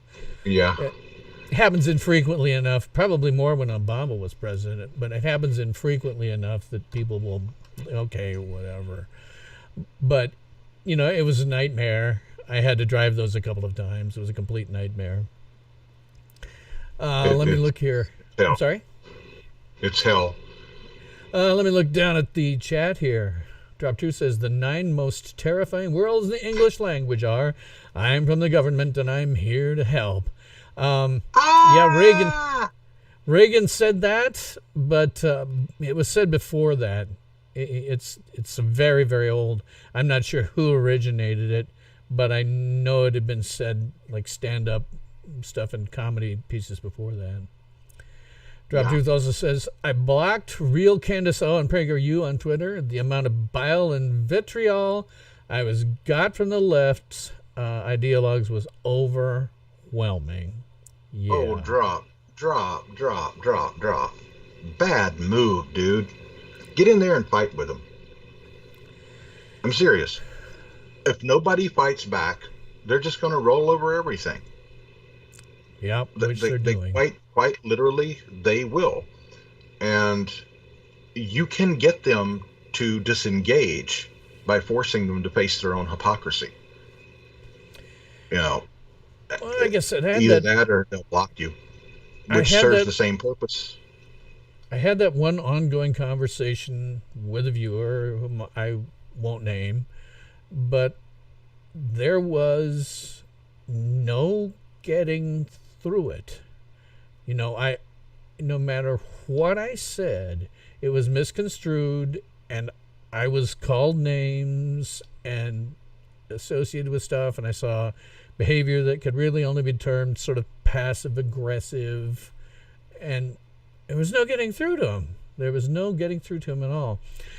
Well, but I don't. Bill, you've seen my method, right? Which one? Yeah, I do have quite a few. My favorite method is to ask them a question I know they do not want to answer, because it forces them to change the topic. Yeah. And then I just sit on that question, no matter what they say. You know, I ask the question. They come back with some kind of BS, and I ask the question again. And I'm like, look, I am not moving until you answer this question, no matter how much you try to change the topic, because you're afraid to answer the question. Yeah. And they'll try to change it again. Then I start getting nasty. I start calling them coward, hypocrite, you know, which just enrages them all the more. And then they come back at me again. I say, you still haven't answered the damn question, have you? Why won't you answer the question? That's the second question. Why don't you answer the question I just asked you? Yeah. And you just, you know, you just become as stubborn as they are. And eventually they'll either block you, declare victory, and move on when everybody around them has seen that they're unable to do anything. So they declare victory. Everybody else says, you lost.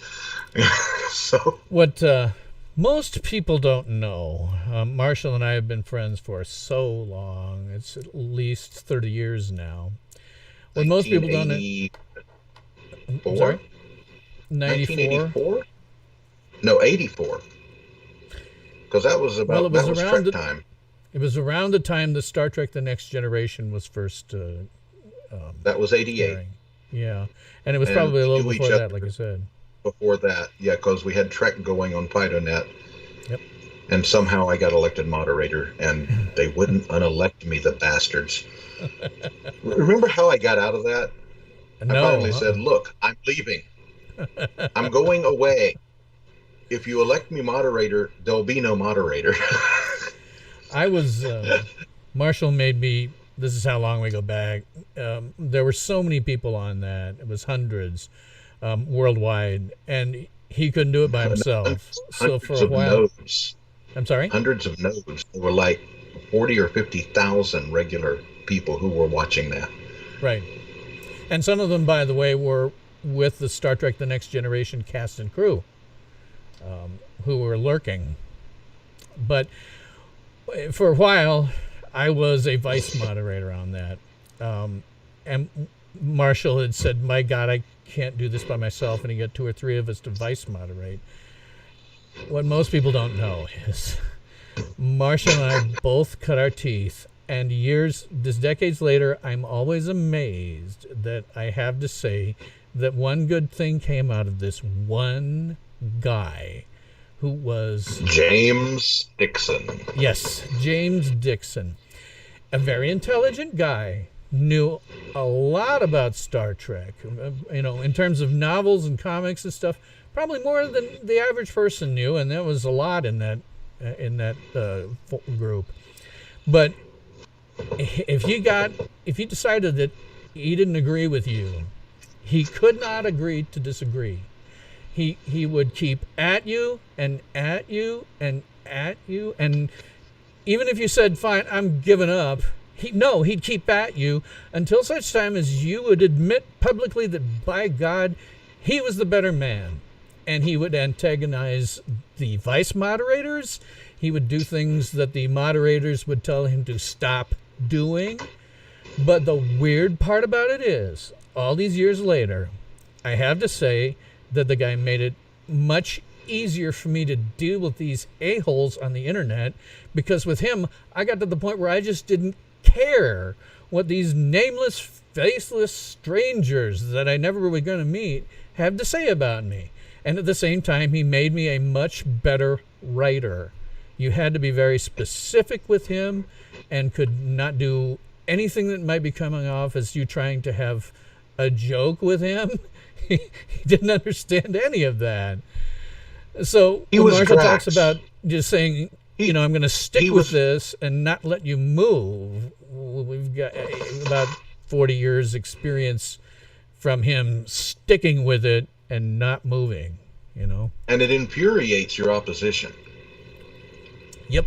I remember when you and I and Zorch Fesberg, real name Mark Hernandez, rest his soul, we would be in a email thread going like, I really just want to punch him. Why don't you ban him? Because you and Zorch and was it Martin? Yeah, Martin. Begged me to ban him, and it's like he's not violated the rules yet. Yeah, he's annoying, but he's polite. We had one rule, and everything derived from that one rule. It's very much like classical liberalism: be polite. Yeah, and I was the moderator. I was kind of like the god creature. I was the Yagla, yet another godlike alien. Yes, and had the power to ask people on the nodes that supported this conference, to cut off people's access, which I very rarely did. Yeah, unless they were assholes. He got temporary banned on 2 or 3 occasions, but generally got let back in after a timeout. Yep. But he was the most infuriating user we had. by And far. he did teach us. He did teach us how to deal with him by his actions, and uh, and we never engaged after that. We just refused to engage him. It's like, okay, James, that was it. Yeah. And you ignore him. It's the worst possible thing you can do to somebody like that. Yeah, just ignore them. But it's, That's that. but They at the hate that same more than time, anything else. but at the same time, when you realize that some of these people and some of these SJW types, all they want to do is get attention for themselves. Yep. The one thing you cannot ever let them get away with is their own hypocrisy. And so yes, Bill, I definitely took a page out of James's book on this, on that way of dealing with them. It's like, no, I'm not moving till you answer my question, because you're just dancing all around it, dude. And I don't get pissed off. The conversation I had in another, you can look it up. It's my last live stream, and there's a lengthy string of conversation between me and a viewer. Oh, and God, yes. At one point, I just said, okay, I'm not going to deal with this. But that's when I had this idea, hey, wait a minute. What you're doing is really kind of like abuse. So I just asked 2 questions, and he came back with this like 10,000 word thing that said, I'll agree to answer your questions if you do this. And I'm like, I didn't even, I was like, no, if you don't want to answer the questions, that's fine, but I'm not going to deal with this other stuff. But very dealing with disconnects. I don't know if you've ever heard, excuse me for a second. I don't know if you ever heard, but the guy was permabanned from TrekBBS.com in 2010. Oh, yeah, you're on there. He was permabanned in 2010, and then I searched around one time because I was really kind of curious what happened to James Dixon, you know, and he put up an obituary for himself on an obituary site. I wish I could find it. And it talked about how the Star Trek 2009 film had just destroyed him emotionally, and he fell into some kind of rock crunching thing and was mangled to death. And if you read it, you just went, this is Dixon writing. You know, this is clearly his style of writing. You have to understand, for my viewers, his mission in life was to take anything that ever had the Star Trek name slapped on the side and turn it into one coherent chronology. And that included comic books from Gold Key in the 1960s, all of the novels that had been published to that. And you take a look at 2009 movie, and of course it just says, okay, we're throwing all that out and we're off into a new universe. And so for him, that was kind of the last straw for his brain. I've still got some of his work, his timeline that he created. He's actually quite brilliant. Yeah, he was really good at it. You can't fault him for that. I mean, it was an impossible task, really. You can't take. I want to see it updated for Discovery and Picard. I'm sorry? I want to see it updated for Discovery and Picard. Oh, man. I mean, if he's not dead, he's spinning in he's spinning at his typewriter, you know. I don't know where he is. I can't resolve any of this. James, if you're out there. Let me go back to my chat real quick. Yeah, I guess we better get back sort of on topic. Trump is going to roll up Biden and smoke him in any debate. Yep, I agree. I hope he does. I really hope he does. Because I could right smoke now, him in a debate. A potted plant could smoke him in a debate. An empty box of rocks could smoke him in the debate. My cat could smoke him. My Vicks NyQuil can smoke him in a debate. He is so clearly just going senile at this point. I mean, I can't. I'm coming here for to tell you. I'm coming here for to tell you. That's the first line in an ad that YouTube thought I should see, and I was waiting to, okay, come on, when can I skip? And I'm listening going, what did he just say? Oh, by the way, if you want to cost Joe Biden's campaign money and not cost Trump's campaign money, on a channel that you like, okay? Yes, and Bill and I both watch Tim Pool on occasion, which I would highly recommend him to anybody. Yeah, Tim Pool is great. If a Trump ad comes up on Tim Pool's site, on somebody you like, immediately skip it. Because if you skip it within a couple of seconds, Trump doesn't have to pay for it. Oh, I didn't know that. And then it'll go on to some another site where, you know, he will have to pay for it, and it actually has a better chance of hitting their the target audience. But if you see the Biden one comes up or something you don't like, as an ad, all the way through. Watch it all the way through, so it costs them money and it has absolutely zero effect on you. Well, aside from making you laugh. Well, okay. I'm sorry, I lied. I'm a bad human. Just so everybody knows, and I've said it on the show, Marshall voted for, sorry if I talk about this, your last vote. Yeah, sure, go ahead. Marshall voted in the last election for Trump, not because he liked Trump, but because he thought the press would hold Trump's feet to the fire, where they would just give Hillary a pass for everything, as they've always done. And President Trump, I am infinitely sorry, because I had no flipping idea what I was unleashing. Yeah, pure insanity. This time around, Marshall and I are on the same page at this point, I think. Not really a fan of Trump's. Can't vote for Biden because he's senile. But the biggest problem for me is that I now see the Democratic Party as the enemies of civilization for the exact reasons that I talked about at the beginning. Just enemies of civilization itself. And so the only thing I can do is say, okay, I'm going to vote for Trump because at least he's not an enemy of civilization, you know? Well, he is if you're a leftist, and that's what you believe is civilization.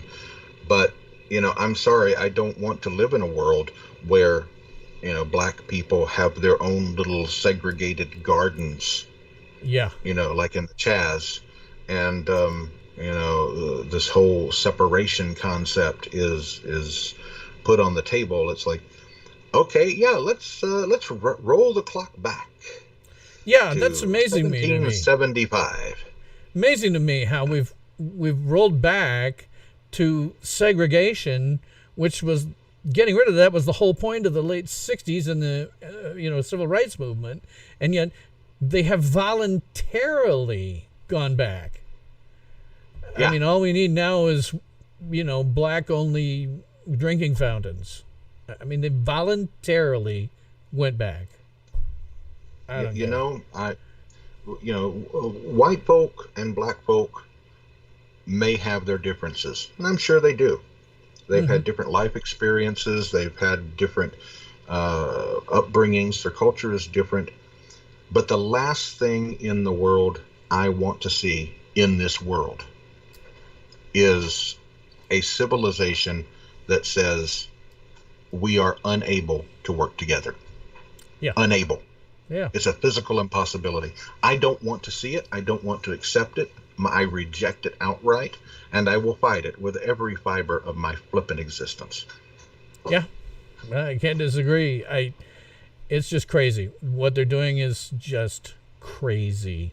And as I say, I think ultimately dangerous. And I'm really worried about what's going to happen in 2 days. I mean, we had Vice. I don't know if you caught it. Vice had a story today about we should destroy Mount Rushmore. Yes, I saw that. Freaking Vice. And I don't know if you remember or not, Bill, but about, a week and a half ago on Facebook, I said, 4th of July, not looking good, folks. Yeah. And this was before all of the Antifa chatter started up, and the BLM chatter and the newsies started talking about it. It's just the obvious thing. Yeah. You know. Unfortunately, it seems kind of obvious to me too. I don't. Yeah. Well, I hope it you are doesn't. Captain I Obvious. hope I don't need my stream, but I'm prepared for it. I have the artwork already done. I'll tell you something that impressed me, and I don't like the cops either. Realize that. I understand the need for them. Mm-hmm. I don't want to go without them, but I don't like them. Right. Okay. Mainly because I expect humans to act like humans, and unfortunately, Reality Hammer comes along and bops me in the head and says humans don't act like humans all the time. Right. So okay, we need them. Hate to say it, but it's true. Sure. And I have often berated the little town that I am living next to, and I'm not going to say the town or the state or anything. Probably a good idea. Because it's 20 years behind the world. It truly is. Internet capability 20 years behind the world. You know, they still think that getting a new Cracker Barrel in is, you know, the pinnacle of business expansion. And I'm going like, get Tesla over here, for God's sakes. You know, get Remington Arms. Anybody that actually will sell outside of this place and bring more capital into this place. So I'm constantly ragging on them about that. And I'll continue to, because I think it's stupid not to take advantage, you know, of the capital that can be pulled into the area. And my sheriff today, or not, it wasn't today, it was a week ago. He did something today too that impressed me, but this was a week ago at the very beginning of the protests. He basically knew that a protest was going to happen, and the entire sheriff's department came out and walked with them. Oh. Not as police officers, but as citizens. They had their hats off. Oh, jeez. And they were all there, but this was the peaceful, you know. This was a peaceful at least that, march. but still. But I mean, no, I actually said that was an amazingly good thing, because they very much do the community policing here. Oh, okay. And it was awe inspiring to watch it. Well, as long as it's peaceful. Oh, yeah. I ain't got nothing against peaceful protests at all. I think it's maybe a little misplaced at this point. As you say, they won. Yeah, they won before they got on the street. Yeah. You know? But as long as it's peaceful, that's fine. They have the right to do it. They have the right to do it. Sure. And they should do it. Peacefully and they should not stop doing it. They should not stop doing it peacefully until the changes are implemented. Yeah. I'm 1,000% behind them on that. Yeah. You keep doing what you're doing. It's like Saavik on Star Trek 2. You know, you keep right on quoting regulations. You know, you keep doing that until we finally get it right, or we make it better. It's the violence. Yeah. Which is, I look at and say, pretty much hijacked things. And yeah, those damn white guys and gals. Very much so. Yeah, I mean, they did a study in, you know, the number of white people that were involved in Black Lives Matters versus African Americans was much, much higher. I've forgotten, it was overwhelmingly higher among white people. Yeah. Well, you know that the BLM Corporation, they take in the money. It is a corporation. Oh. And it takes in money from, it's a funnel. It goes to Act Blue, and then it goes to another organization, and then that organization sends it to BLM. At least part of the money. It's like 30% of the money or something that they collect. And then BLM, after the 30% has taken off, so they've got 70% of the money that was sent in.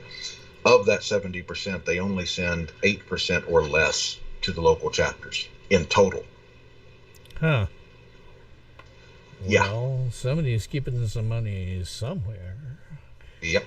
They've replaced Jesse Jackson as the face of black people, apparently.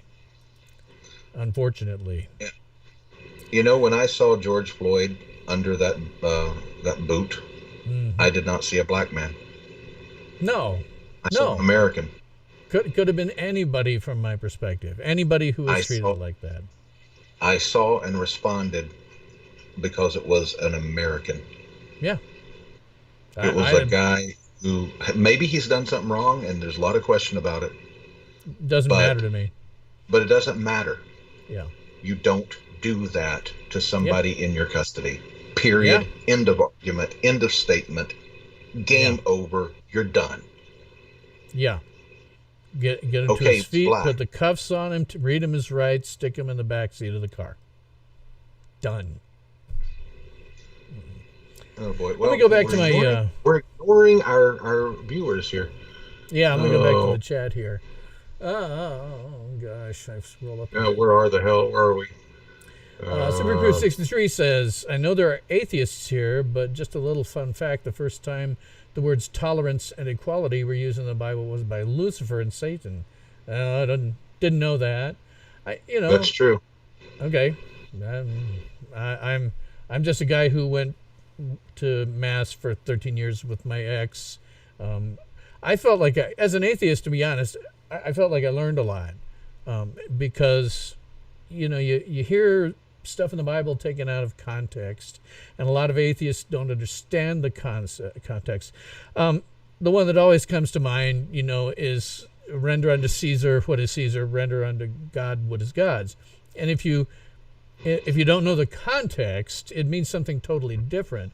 And atheists love to quote that one without understanding the context. So that's the sort of stuff I learned, Catholic dogma and things like that. So let's see. Drop True says, when they say peace and safety, they run to the hills. Yeah. Okay, I have a bone to pick. I have a bone to pick with a Drop of Truth now. Uh-oh. What's that? Yes, he's done gone and pissed me off. Uh-oh. Nice of you to say, but I get more intellectual dialogue from a houseplant than from a leftist communist ideologue. Okay, I understand what you're saying, Drop, but it pisses me off that you're degrading houseplants. It really, really does. Houseplants are so much more than a leftist communist ideologue. I don't understand why you even put that down. You have made my shit list. I'm not going to talk to you anymore. I'm going to block you. You're right. Truth also said, never call yourself an agnostic. In Greek, gnostic equals knowledgeable. Agnostic means unknowledgeable, ignorant. I know plenty of people who call themselves agnostics. I thought that was Samantha's mother on Bewitched. Agnostic. No, that's Agnes. Agnes Moorehead. Sorry. Agnes Moorehead, yes. TNG was 1987, Larry says. Hypocrisy defined. Yeah.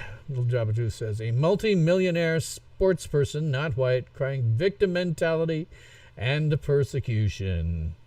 Bill, I think we know who you need to get on the phone next.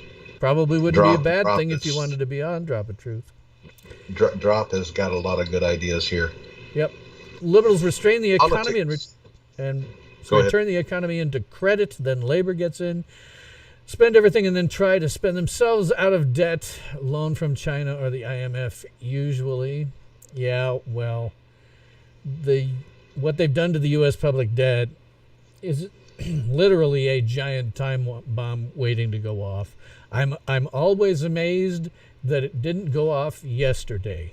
Every day I wake up and I go, 20 million plus that we know about for sure, 20 trillion rather, we know about for sure that we're in debt. We're never going to pay that off. Why has the world not tumbled to this fact? Yesterday, every day I wake up, I go, why didn't they tumble this yesterday? I'm looking at this right now, Bill. Hang on just a second here, because it's I got to get it to stop popping up here. Let's see. National debt as of right now is $26,400 billion. And that's what we That's know about. well, they also usually have the unfunded liabilities where there it is. Hang on. Oh, it's nothing. It is absolutely nothing.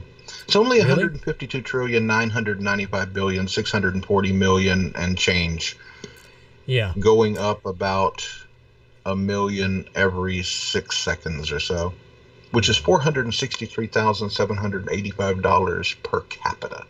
Yeah. What most people don't Wow. know is that 21 trillion or so, whatever it was bandied about, doesn't include what's called unfunded liabilities.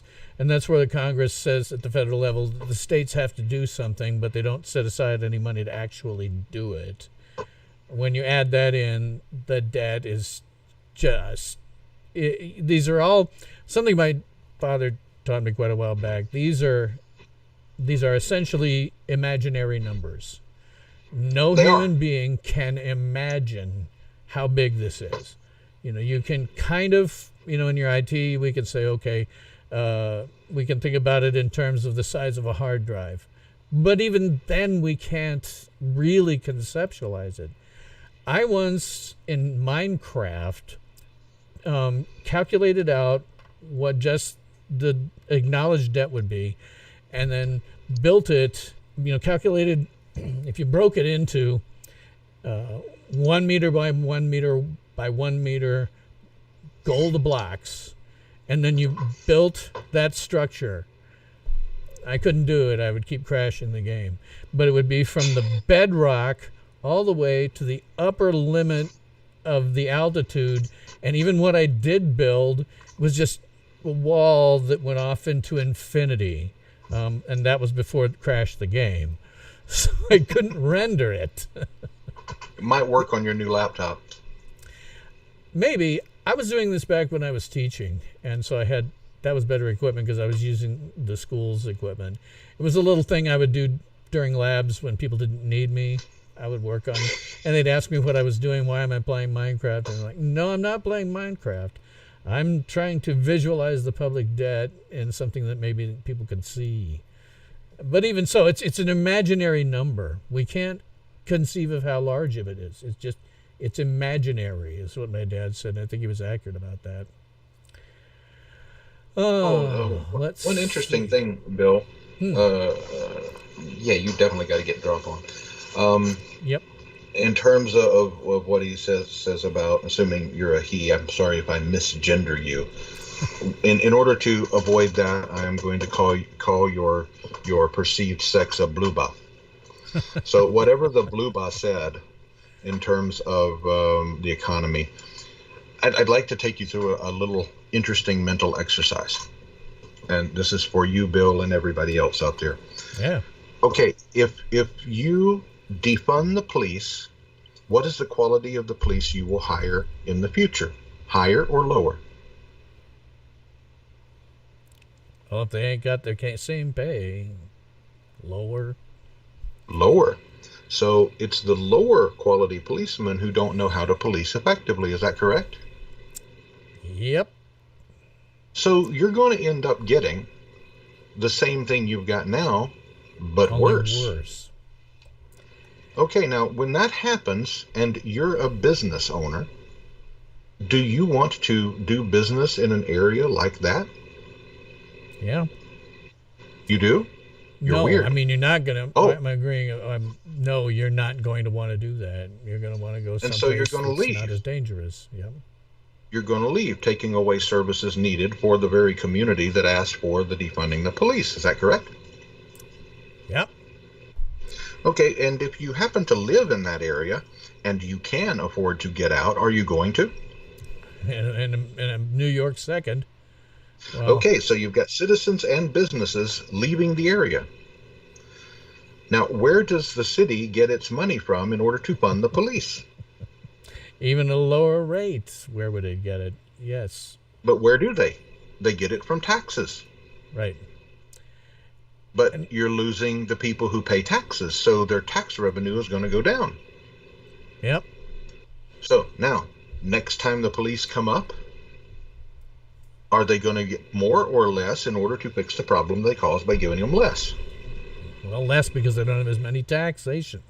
So that would, in effect, defund the police again, eventually. Yeah. Okay, so can you see where this is a nice little loop? Oh, it's a circular firing squad is what it is. Okay, I'm sorry, Drop of Truth. You're a blue bot. Get used to it. So what they're asking for is, I want better policing, but I'm going to give you less money to do it. Therefore, you can't do better policing, so I'm going to get more of what I don't want. Then when I get more of what I don't want, everybody's going to leave because it's too dangerous, and tax revenues are going to go down, so that, guess what? I get defunded police even more.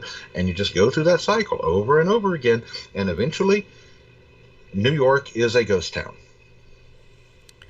Well, we can only hope. That's simple. I don't know. I mean, I don't know. I never know for sure. I'm always amazed that people aren't leaving New York more. Another one of the things they're flying away, Bill. Good. Look at the prices. The businesses are trying to get out of the leases. The people are leaving if they possibly can, and they can because they live in New York, which is very high rent and high mortgage areas, so they have to make the concurrent larger amounts of money so they can actually afford to pick up and move to a lower cost of living area. They only have to move 50 miles, for God's sakes. Yeah. Which gets them out of the city. Now, once they're out of the city no longer gets tax revenues. Whoops, guess what? Boom, it all explodes. Or implodes, I should say. It's a circular firing squad. The only interesting part about it to me is Reason TV. They have a guy, I've forgotten his name, who goes out on the street and just asks people stuff. And he gets the last one of the most recent one he did. He went out and he interviewed people about defunding the police. And it was somewhere in Southern California, naturally. Is this Ami Horowitz? I'm sorry? Ami Horowitz? Yeah, that's him. Ami Horowitz. But he went out there and he was interviewing people, and they were uniformly saying, no, we should just get rid of police completely. And I'm like, what? Completely. Like, just get rid of them completely. And they were saying things like, well, we'll have community policing. I'm like, do you know what that means? Death, destruction, rape, vandalism, fires. Chaz. But other how than many that, people it's they fine. had shot there? I think they had 7. Yeah, I think by the time they cleared it all out, 6 or 7. Yeah. Let me drop down and chat a little bit more here. Drop Juice asks, has we seen Planet of the Humans? Oh, we talked about that already. Remember on 9/11 that in the area in the Pentagon that was exploded with the airplane crash, it was the accounting section investigating the disappearance of $2.3 trillion. How convenient. Well, I have a hard time believing that anyone in the government intentionally did 9/11. I think they were extremely opportunistic about it. What happened after 9/11 with the security theater that we see at airports and the creation of essentially a surveillance state over the course of the next 10 or so years, I thought that was opportunistic. Whether or not somebody was intending to do anything, that's a little hard for me to swallow, to be honest. Never let a crisis go to waste. Yes, and the Republicans know that just as well as the Democrats. It's why this whole thing. Emanuel quote. Yeah, I know it is. Yeah, and it's why this whole thing with COVID is never going to go away. This is exactly like airport security theater. We could have 0 deaths, but the deal was they figured out, hey, wait a minute, we create this kind of panic, we can grab some power, and people will go along with it. This is never going to go away. This is going to be with me for the rest of my life, my children's lives. It's going to be with us forever. It is never going away. I I'm going to have to write an article on this, and it's if I were governor, and it would be along the lines of, if I were governor during this COVID thing that came on, what would I say? How would I break this news to the citizenry? Mm-hmm. Be something along the lines of like this. It'd be like, look, we got a big problem. It's called COVID-19. It is very deadly. We don't know how much yet, but we know it has decimated areas in China. Right. And, Italy got it. We also know that we will get a lot of false leads as we go through this process, and that's the way science works. Right. They'll have an idea, you'll get a study about it, and then the study gets knocked down. Right. So I believe in the Constitution. I believe in you guys, the citizens. So here's what I'm going to suggest. And this is until we get some good science in place. And after I finish talking, I'm going to call on this, professor of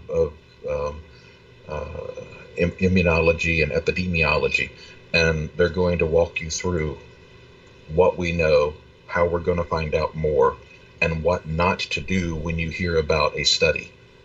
Right. Yeah. And so what I'm going to suggest is, until we get some information on this topic, it would be a good idea for you to wear masks and gloves.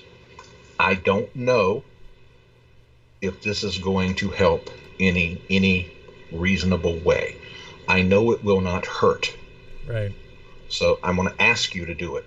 This is a constitutional republic. You're free people. You can decide to tell me to go take a hike. I'm asking you to. Now, businesses. I think Lincoln, Nebraska, sorry? Yeah. Businesses. Sorry. Let me finish the last one, and then go ahead. You can go. Businesses, you have the right to ask your patrons to wear this stuff. I strongly suggest you do, especially if you're popular. When the science comes in and it says we're wrong, I'm going to tell you. If it says we're right, I'm going to tell you. If it says we're half right and half wrong, I'm going to tell you. I'm not playing the BS games that everybody else is. I'm going to tell you straight. Expect it to change over time, but I'm going to tell you the best information we have at the time I'm talking to you. Now, here's the medical person, and they're going to walk you through this stuff. I think that would have worked. Yeah. Well, it wouldn't have worked with Trump, but no, on the governor or local level. I mean, anything Trump said was going to be pulled out of context and made crazy. But I mean, you either trust the people that you're supposed to govern, or you don't trust them. There's no other option. You can't halfway do it. Yeah. You have to be able to trust the people or not trust the people. And as long as you're straight with them and you tell them up front, look, we're going to go through some topsy-turvy times, and it's going to change because the science is going to be evolving so quickly that you might get conflicting information. You got to roll with it, as we go through, because that's how science works. Yeah, which is another thing that most people don't understand, is how science works. Yeah, I mean, at the very beginning, honestly, with all the way it looked, mask and gloves was a very good idea. Nobody said it at the very beginning. If they had said it at the very beginning, we might have been in a completely different world today. But the government kept going, masks? No, don't do masks. Oh yes, do masks. Oh no, now do not do masks. Oh no, now do masks. And they never explained why. Right. And I was looking at it as a scientist.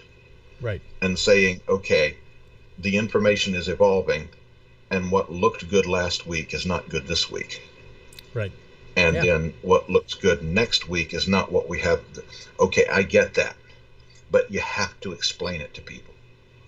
You have to explain it. I think where it gets people is when you get to things like, climate change, where they say it's settled science. And there's no such thing. Animal. There's no such thing as settled science. Everything that we think we know about the world right now, no matter how rock solid it's been for centuries, tomorrow we could find out something that completely blows it out of the water.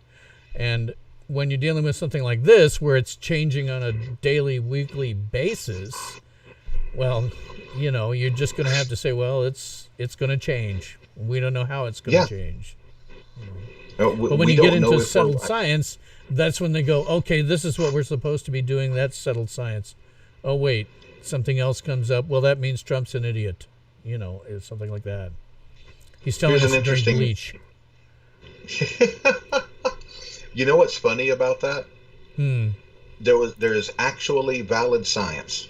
And by valid science, I'm talking about studies that have been reproduced, not just studies, but studies that have been reproduced that shows that there are certain circumstances where you put something like bleach into your system.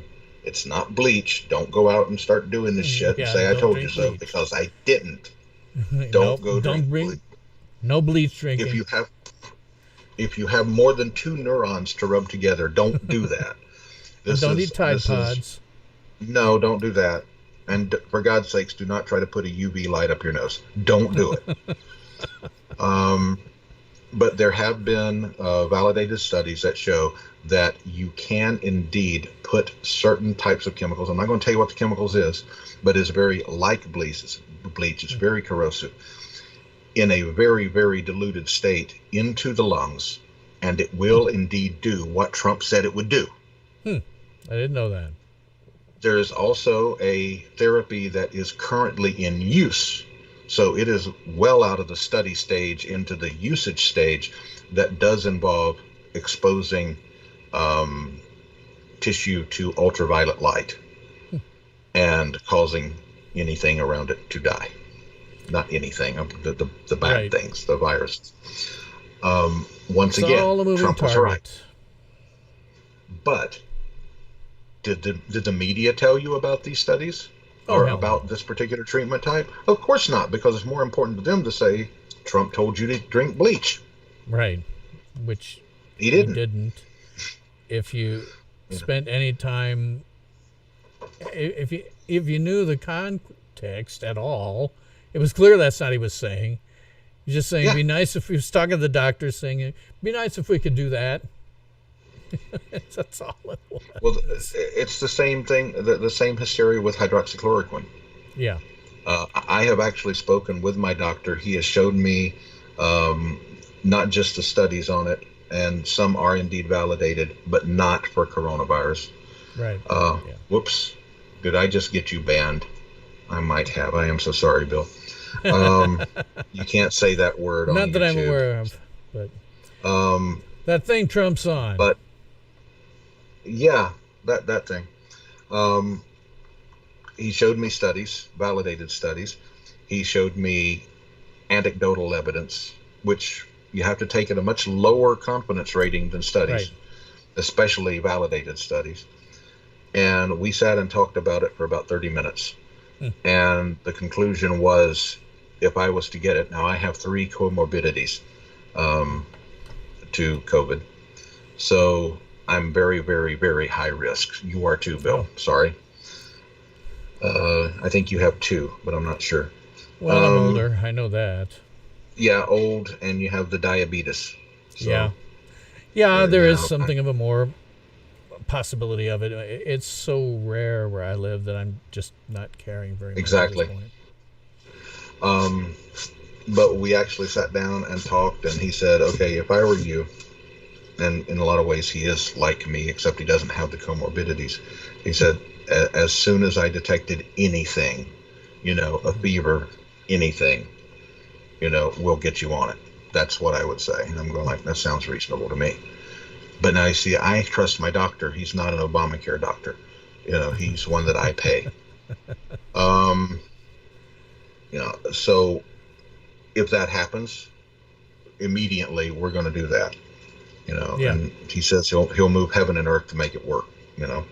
Right. And if that doesn't work, the remdesivir or whatever it's called would probably be the number 2 choice. Well, don't get it. I don't want to have to make another eulogy video, especially since I don't have you to write it for me. Geez, you're going to kill me, Bill. Wait a minute. Wait a minute. You're going to kill me. Scratch that. Rewind the tape.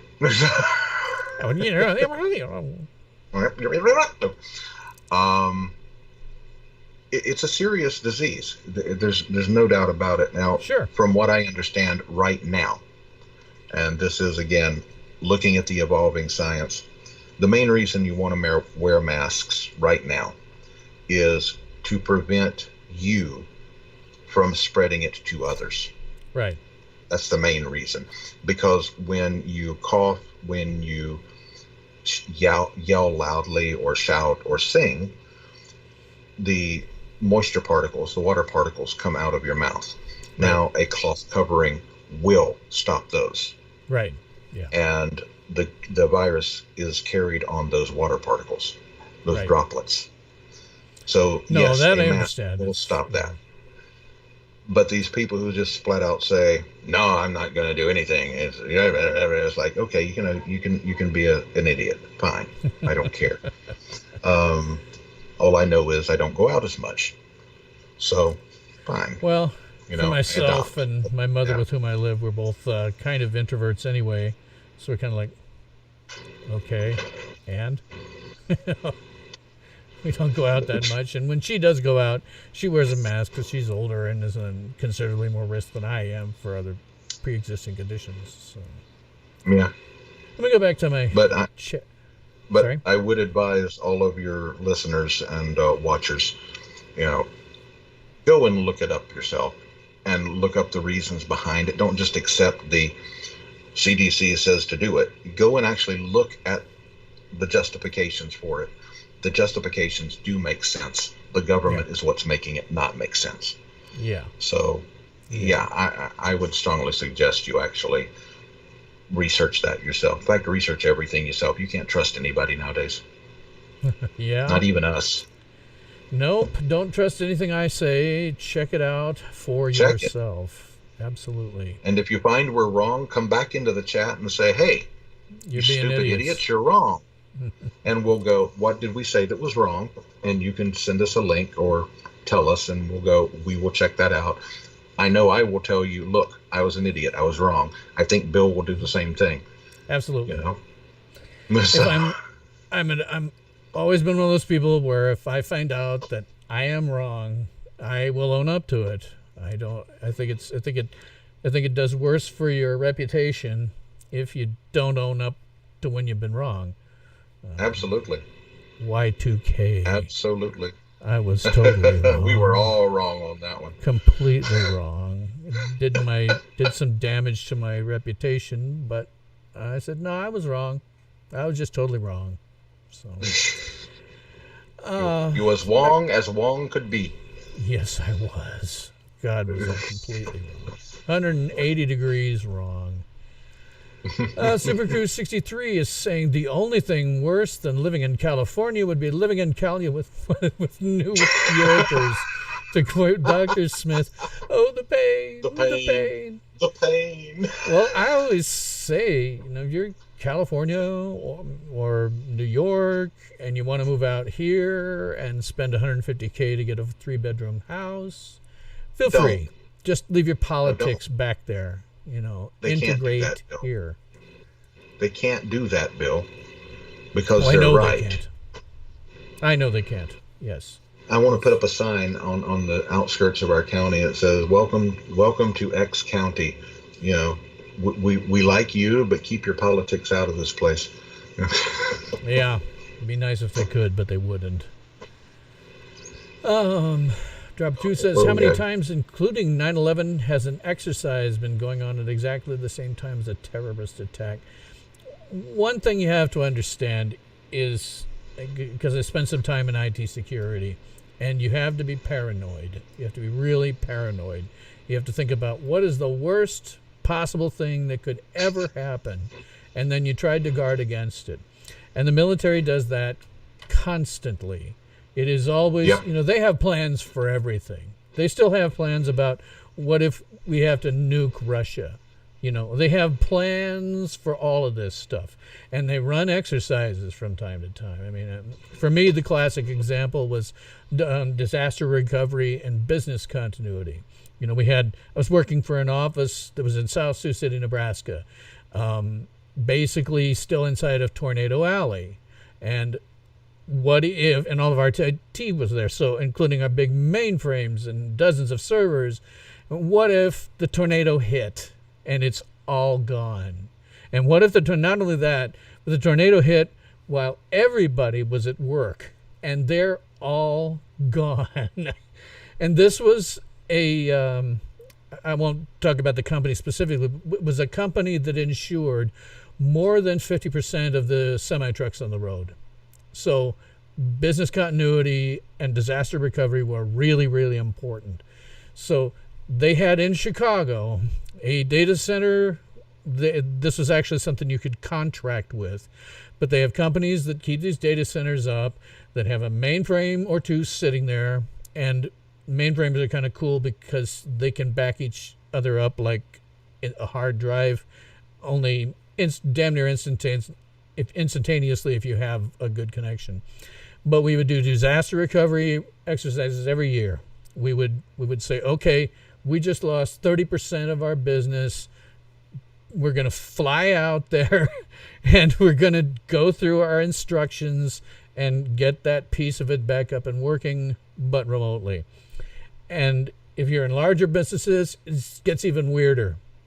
And so the military is constantly doing all kinds of exercises that you never really hear about. And I think there's a lot of stuff that happens that just happens to be coincidence, because they have plans for everything, no matter how out there it may seem. There's a saying in the military that practice is a bloodless combat, and combat is bloody practice, which basically means if you're not in combat, you're going to be practicing. Yeah. And that's not 24/7, but it's, full time. And at any given time, any given day of the year, there's about a 60 to 80% chance that there's going to be a military exercise going on somewhere close by. Yeah.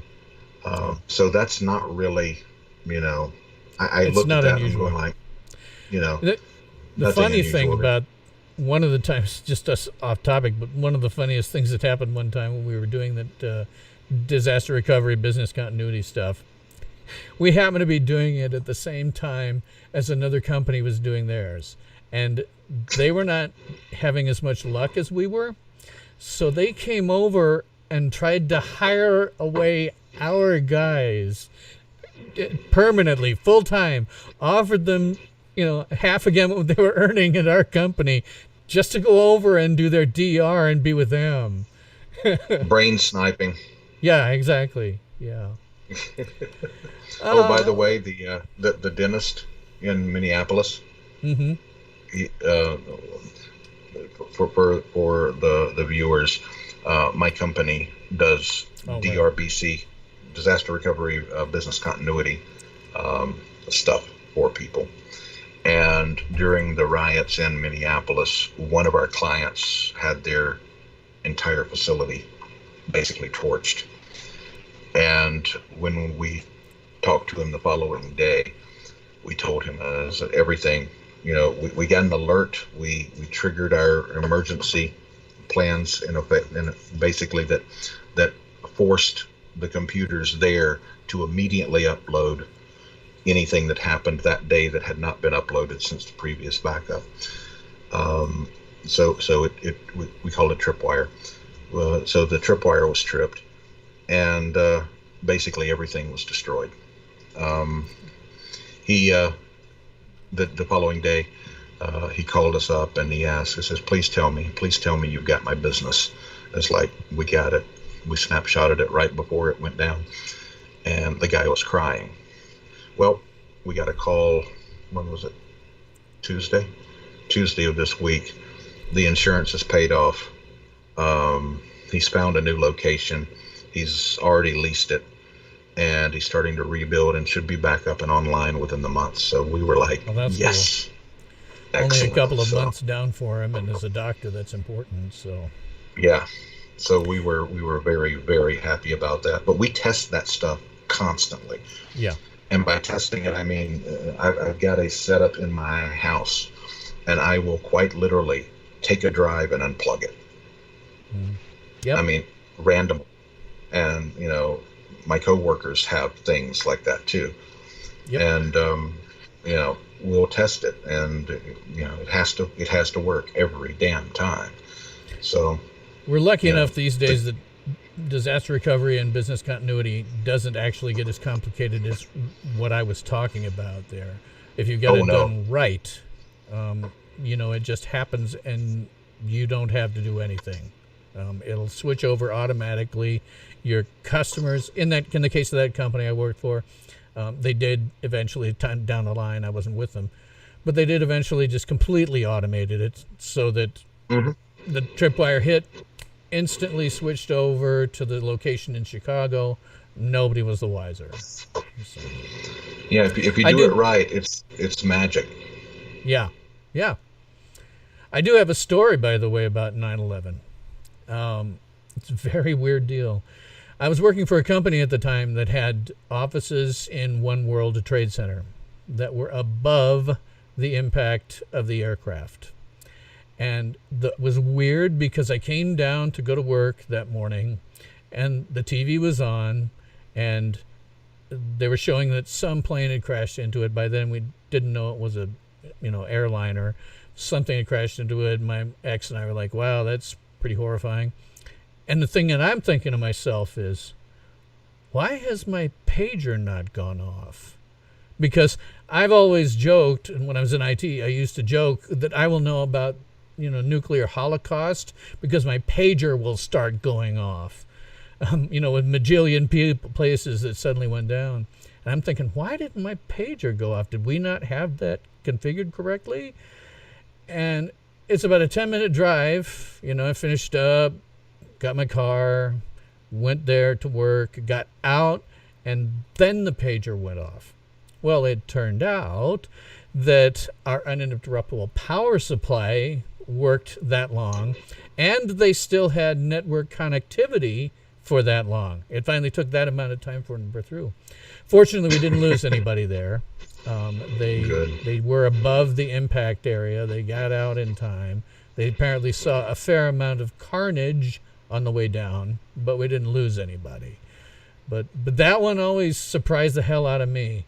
Our UPS worked, and we had network connectivity until, I don't know, half an hour to 45 minutes after the impact of the aircraft. So let me look at my chat here again. Let's see. Melbourne, Victoria, Australia, Labour run, half owned by China, has locked down 36 suburbs of Melbourne today because of our 75 new COVID cases, 19 cases. And thankfully, you live in South Wales.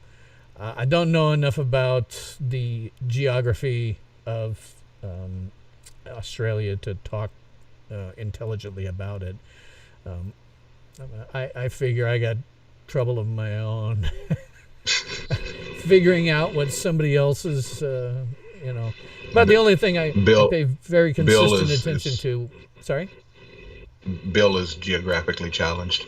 Well, not as geographically challenged as most Americans, sadly. They don't teach anything like geography or world history anymore in schools. But, I mean, I know enough about it to know that I know enough about it to have some conception about what I don't know. And so, therefore, I don't want to give too many opinions because I'll just come off sounding like an idiot. You know, thing to come out of Australia that I like quite a lot is Daisy Cousins.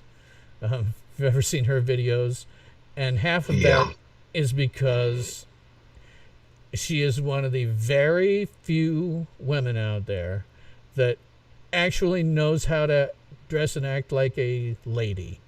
You know, I don't necessarily agree with her on everything, but it's so fun to watch somebody who doesn't, like a lot of the people, especially on the left, just look like a skank. So, Bill, just so you know, we're 2.5 hours into the stream. yeah, I know. I'm actually gonna drop you off shortly. Let's see real quick. Supergroove 63 says, after a heart attack, your doctor said that you're more susceptible to it too. Oh, absolutely. I'm sure you are, Supergroove. Yeah, very much so. So you have to wear mask and gloves at work, being that I have to get in and out of customers' cars. Oh, yeah.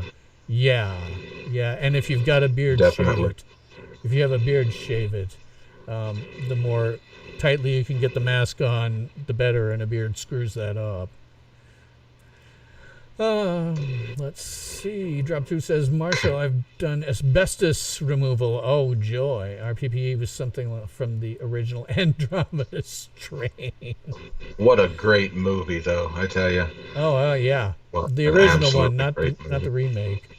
No, not the recent remake, the sucks. crap remake. Super But yeah, 63 asbestos says, removal. I am constitutional conservative. I don't think my political views would conflict much there. Yeah. Probably not. Again, sort of classical liberal, big fan of Thomas Jefferson. The only thing that I ever say that maybe he did wrong, that he thought maybe he did too, was with the Louisiana Purchase. And that was because there's nothing in the Constitution that talks about adding land to the United States. He wanted to get a constitutional amendment, but couldn't. And he thought that probably strained the Constitution to its breaking point. I understand why he did it. You know, you're doubling the size of the country for a song. I mean, France was selling it for just about nothing, even in today's standards, even if you translate it, and you're getting all of this land. Yeah. But tell you what, Marshall, let me drop you off. I will give, in the last half hour or so before I go, give anybody else the chance to get in if they want to. But as always, I have a new cough button, by the way, so that's kind of cool. You're welcome. Yes, but thank you for coming on, and also for helping me get all this set up so I can do this in the first place, and getting me a cough button, which was a lot harder to do before. So anyway, thank you very much for wait. on. Drop the truth. Just ask a good question. What's the difference I want to hear your answer before I say my answer. Just what's the difference between the U.S. Congress, Senate, and House of Representatives? Depending on the circumstances, Congress can sometimes be used to mean both the House and the Senate. However, as discrete entities, the House is made up of 2 senators per state, and those senators are supposed to be selected by the states. And the reason for that is, as originally written, the Constitution did not create a country exactly. It was more a loose association of their own sovereign nations. And so the idea with the Senate was you were going to have these people directly appointed by the states, and they would go to this House for a period of 6 years, and the Senate rather, and then I'm going to do it again, Marshall. Yeah, you did it again. Anyway, they would. You said the House was full of senators. Yeah, it's the Senate. They would go to the Senate for 6 years and represent the interests of their state as a sovereign nation. It's kind of like what the European Union was supposed to be when it first started out, a collection of sovereign nations. And so the Senate's whole job is to make sure that their individual state is represented equally. The House, the congressman, that's what you usually call someone from the House. If you want to really make a distinction, you call them a representative. But representatives are only there for 2 years, and they are chosen based on population. So like South Dakota, very low population state. It has 2 senators because every state gets that, but it only has 1 congressman because there just isn't that many people there. You go to someplace like Chicago, you can have 2 congressmen per suburb, because it's such a densely packed area. The sort of intent was that you'd have bills and stuff proposed by the House on a relatively fast sort of pace, but then it comes into the Senate, and they were supposed to sit there and deliberate on it for a while and maybe see if that's what was supposed to happen or not. Nowadays, the whole damn thing has been more or less sort of corrupted out to where the role of senators as representing their specific state as a sovereign nation is now gone. And constitutionally, there's no reason, and in fact, originally, generally speaking, the state's legislators appointed the senators. So the senators were not beholden to the voter, they were beholden to the state itself. That's all changed now. They're elected by popular vote. And one of the worst things about all of it is that these idiots can get funding from anywhere. If it was going to be me, if I was going to try to do something about it, I would pass a law at the state level. Like I would say, Nebraska here, anyone running for Congress or Senate cannot get funding that is not from inside the state of Nebraska. Outside sources cannot fund them. Their larger political party cannot fund them. Only the state. So that's how it's supposed to work out. That there's, 2 senators, and then Congress people are elected based on population, which is why they have a census.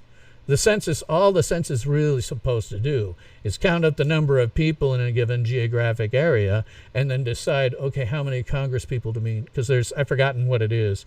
Congress people 30,000. I'm sorry? 30,000. Okay, Congress people are supposed to represent 30,000 people each. And that's why they redistrict Congress people from congressional districts from time to time, because people will move. And that's why when they count illegal aliens as part of the census, that really screw things up. They should not be counted as part of the census.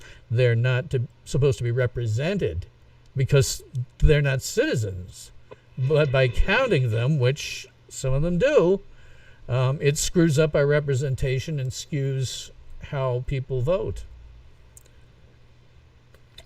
Very true. So did you have anything to add? You said you were going to let me do that. Well, I have a question. And this is to both you, Bill, and the audience. Drop of Truth says, I thought British and Aussie political representation was convoluted. There's a reason you think that.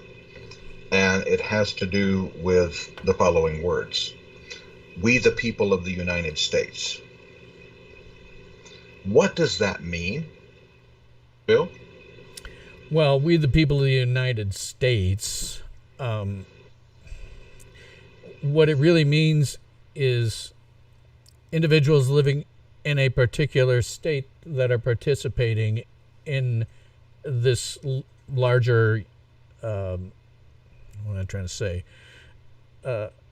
loose association of other individual nations, I guess. Nope. Am I wrong? Okay. Yep. We the people of the United States. It should actually be, it's correctly worded, but because we call the country the United States, then it messes things up in the way you process it. Let me rephrase it. We, the people, representing the states who are united. Yeah. Okay. Yeah. We, the people who represent the states, the people who are at the Constitutional Convention. So it's the states that are represented, not the people. Right. And it's the states that brought into creation the federal government. The people, the population, has nothing to do with it. This is an administrative contract. Right. It's not a social contract. It's not anything like that. This is an agreement between the states and how they're going to create this new entity called the federal government. Right. The people themselves, the population, do not come into it at all. Right. Yeah. It Okay. is intended to be represented Until you by get states. until you get to the amendments. Right. When you get to the amendments, it's saying, okay, government can't do this, they can't do that, they can't do this, they can't do that to the people. That's when the people and how we think of it come into the equation. So a drop of truth, it's confusing because of those three words, we the people of the United States. That's not three words, that's more than three words, but that phrase.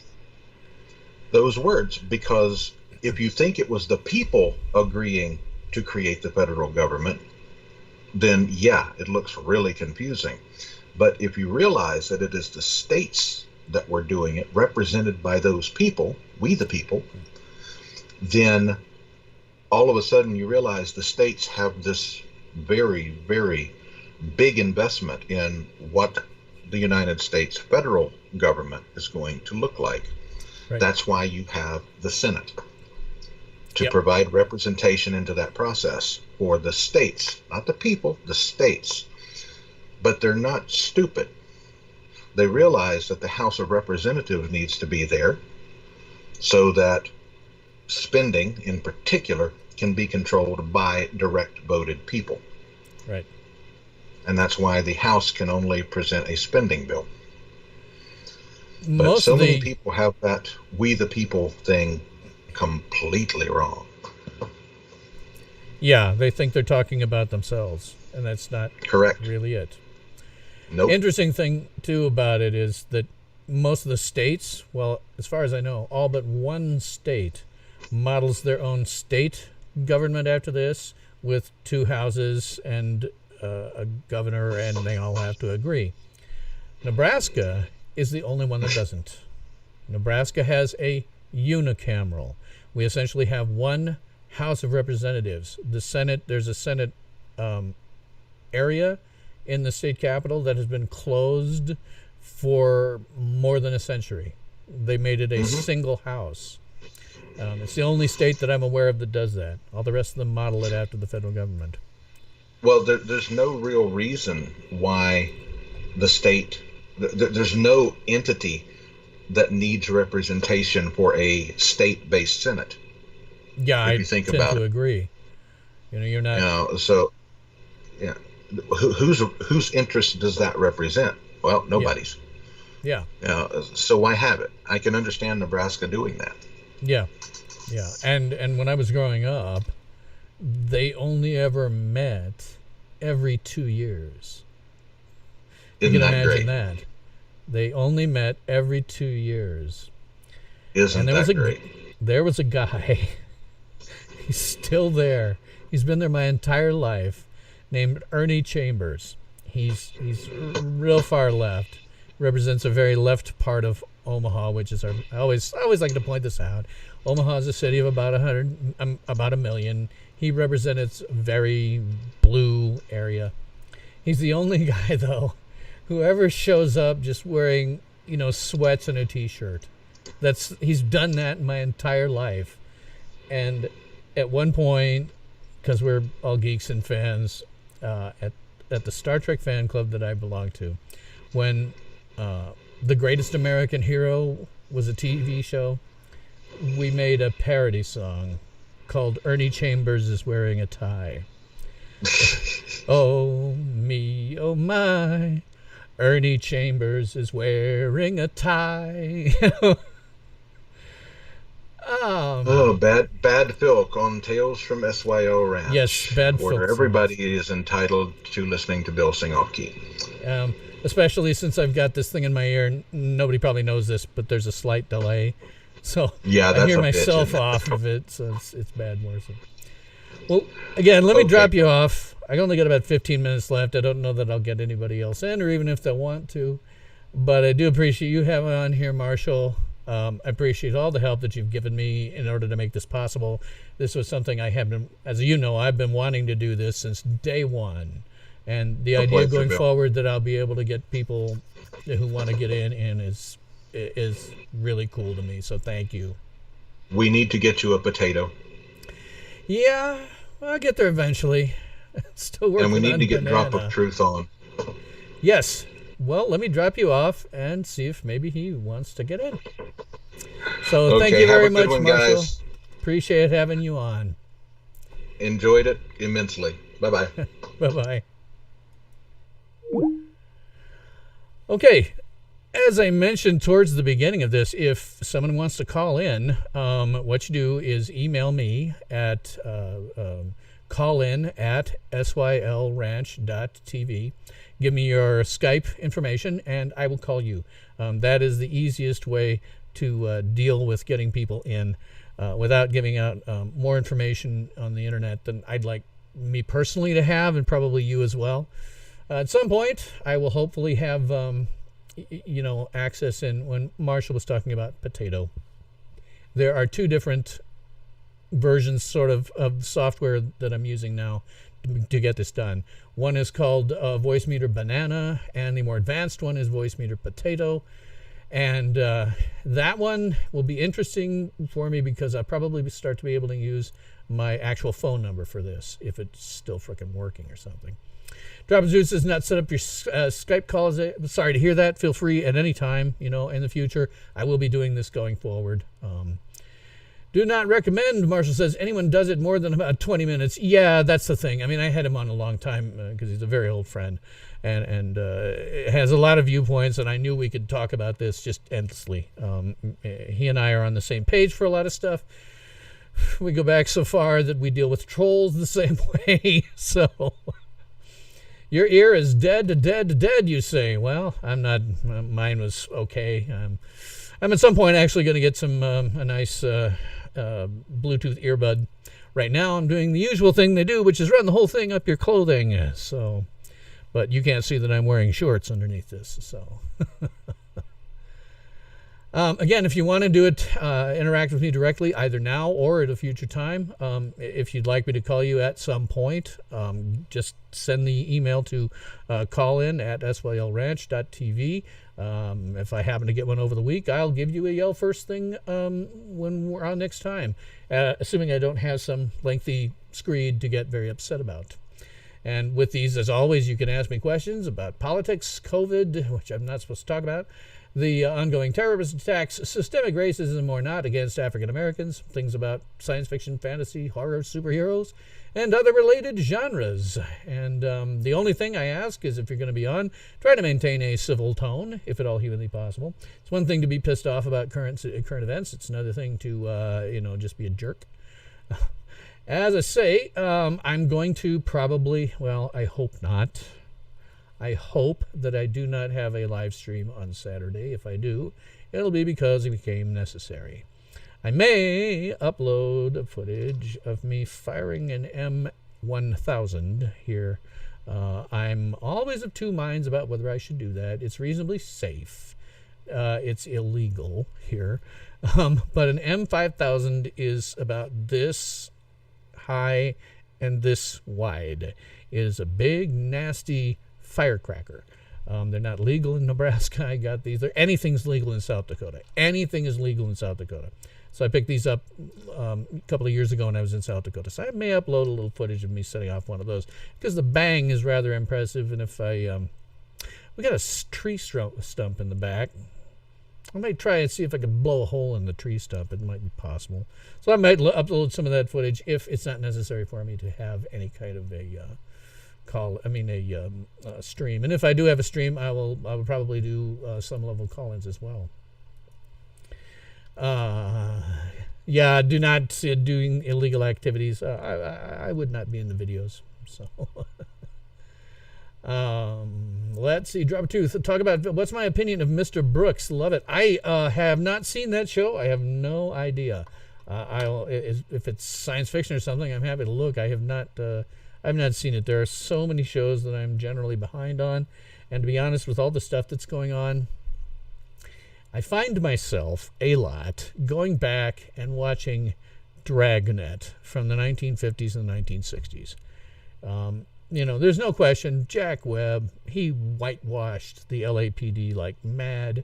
They were never as squeaky clean as he portrayed them. But there are some episodes on there that are really interesting to watch, particularly the 50s series, where they mostly just went around solving homicide cases.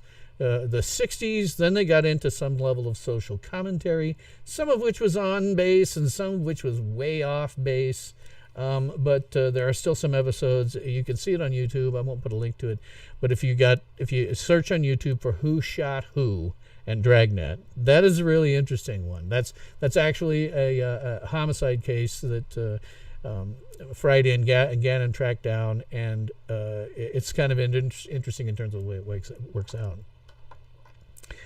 Drop 2 says Kevin Costner's best film. Oh, Mr. Brooks. Okay, it's Take on Dr. Faustus. William Hurt is superb. Well, Kevin Costner has always been a great actor, and William Hurt, well, played the doctor.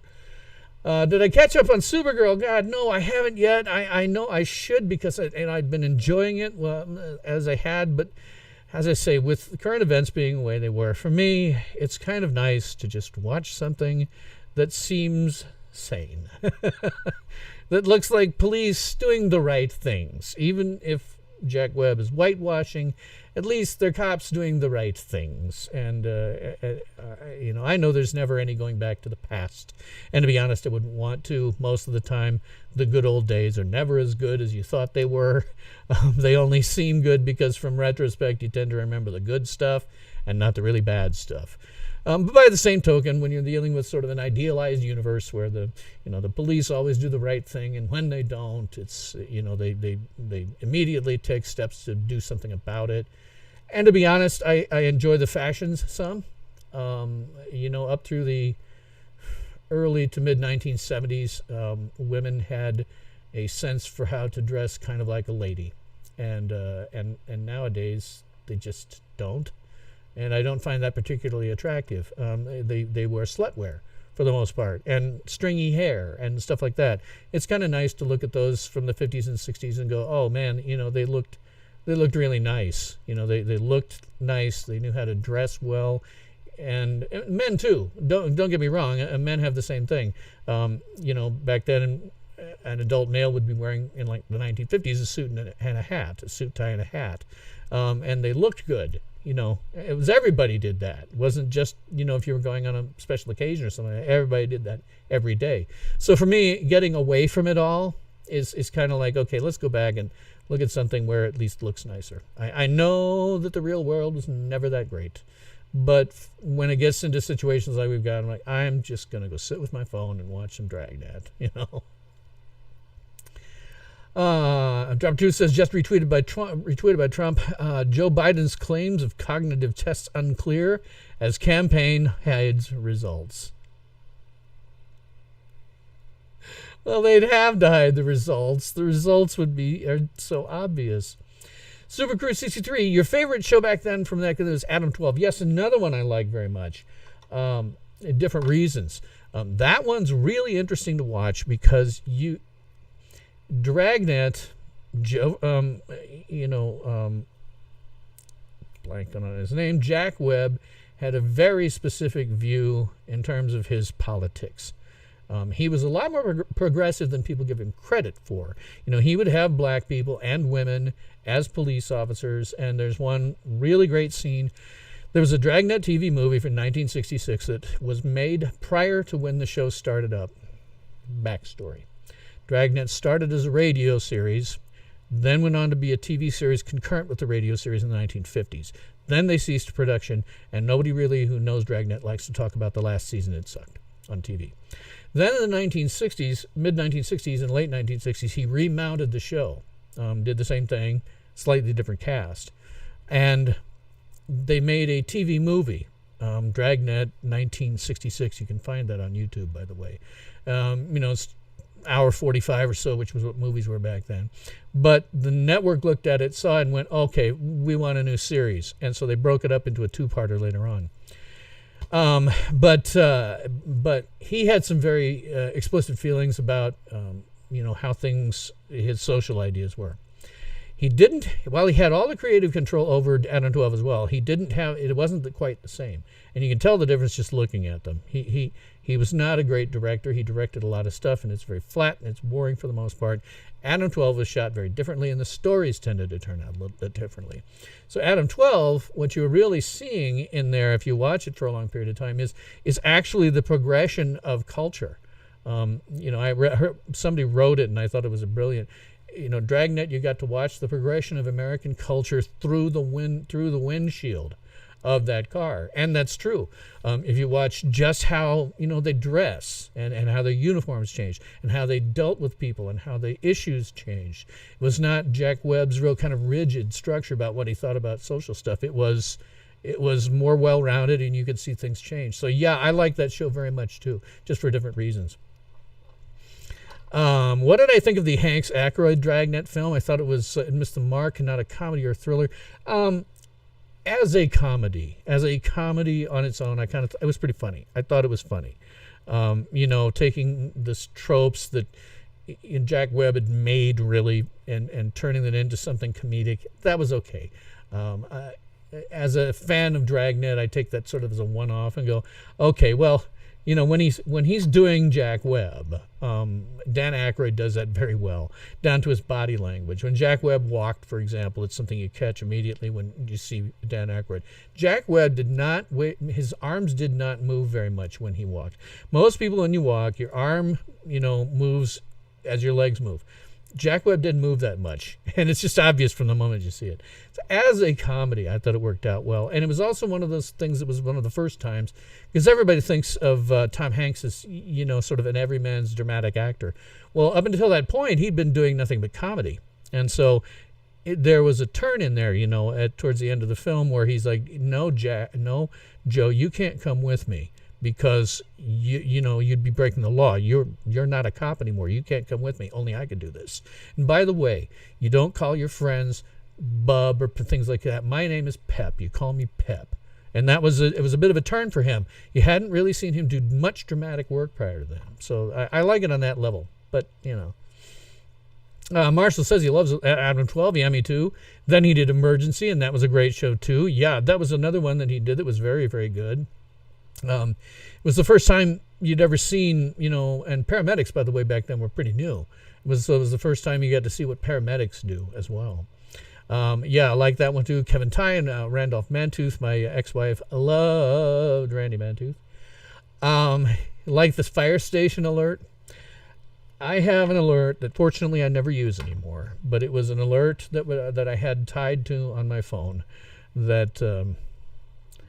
hell, I'll just go crazy, and you'll get the. Let me check my mail real quick here because I haven't watched it. Let me see if I can find the file, because if you know that stuff, you'll find it very amusing when you hear it. It's on the local one. Main storage, alerts, alarms. Move alert. Okay. This is one I had tied to a lot of the things, like if a disaster stuff happened, this would be what would go off.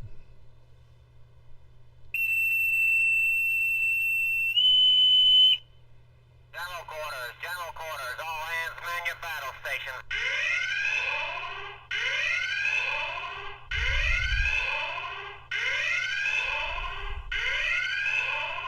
General quarters, all hands man your battle stations.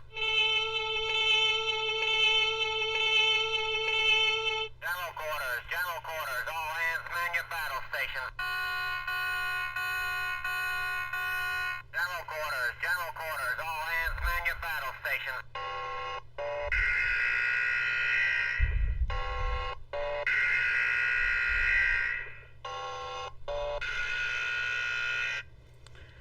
Well, that thing goes on for a minute, and the only thing that repeats is general quarters, all hands, man your battle stations.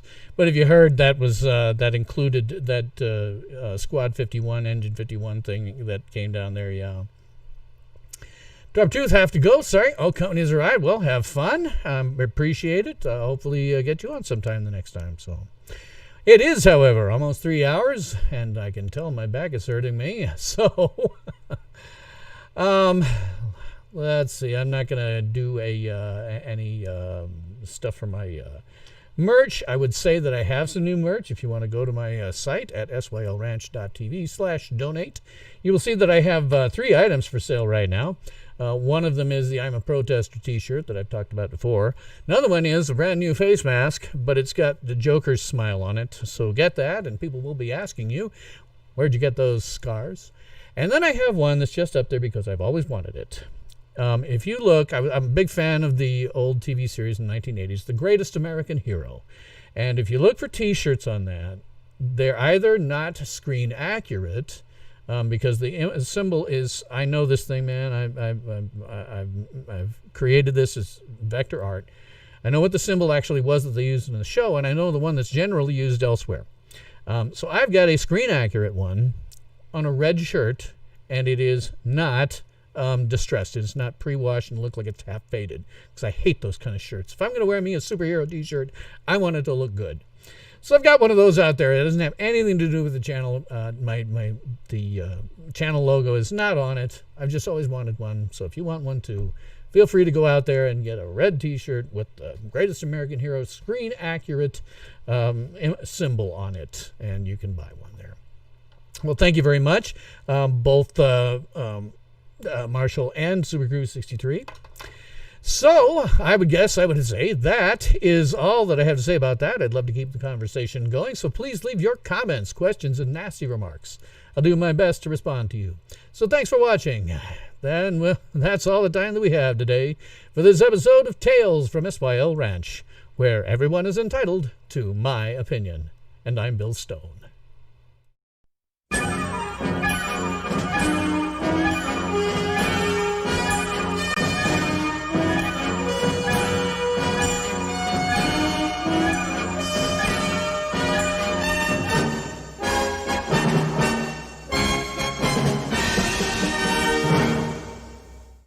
Ultimate power in this world has always been one simple thing: the control and manipulation of minds.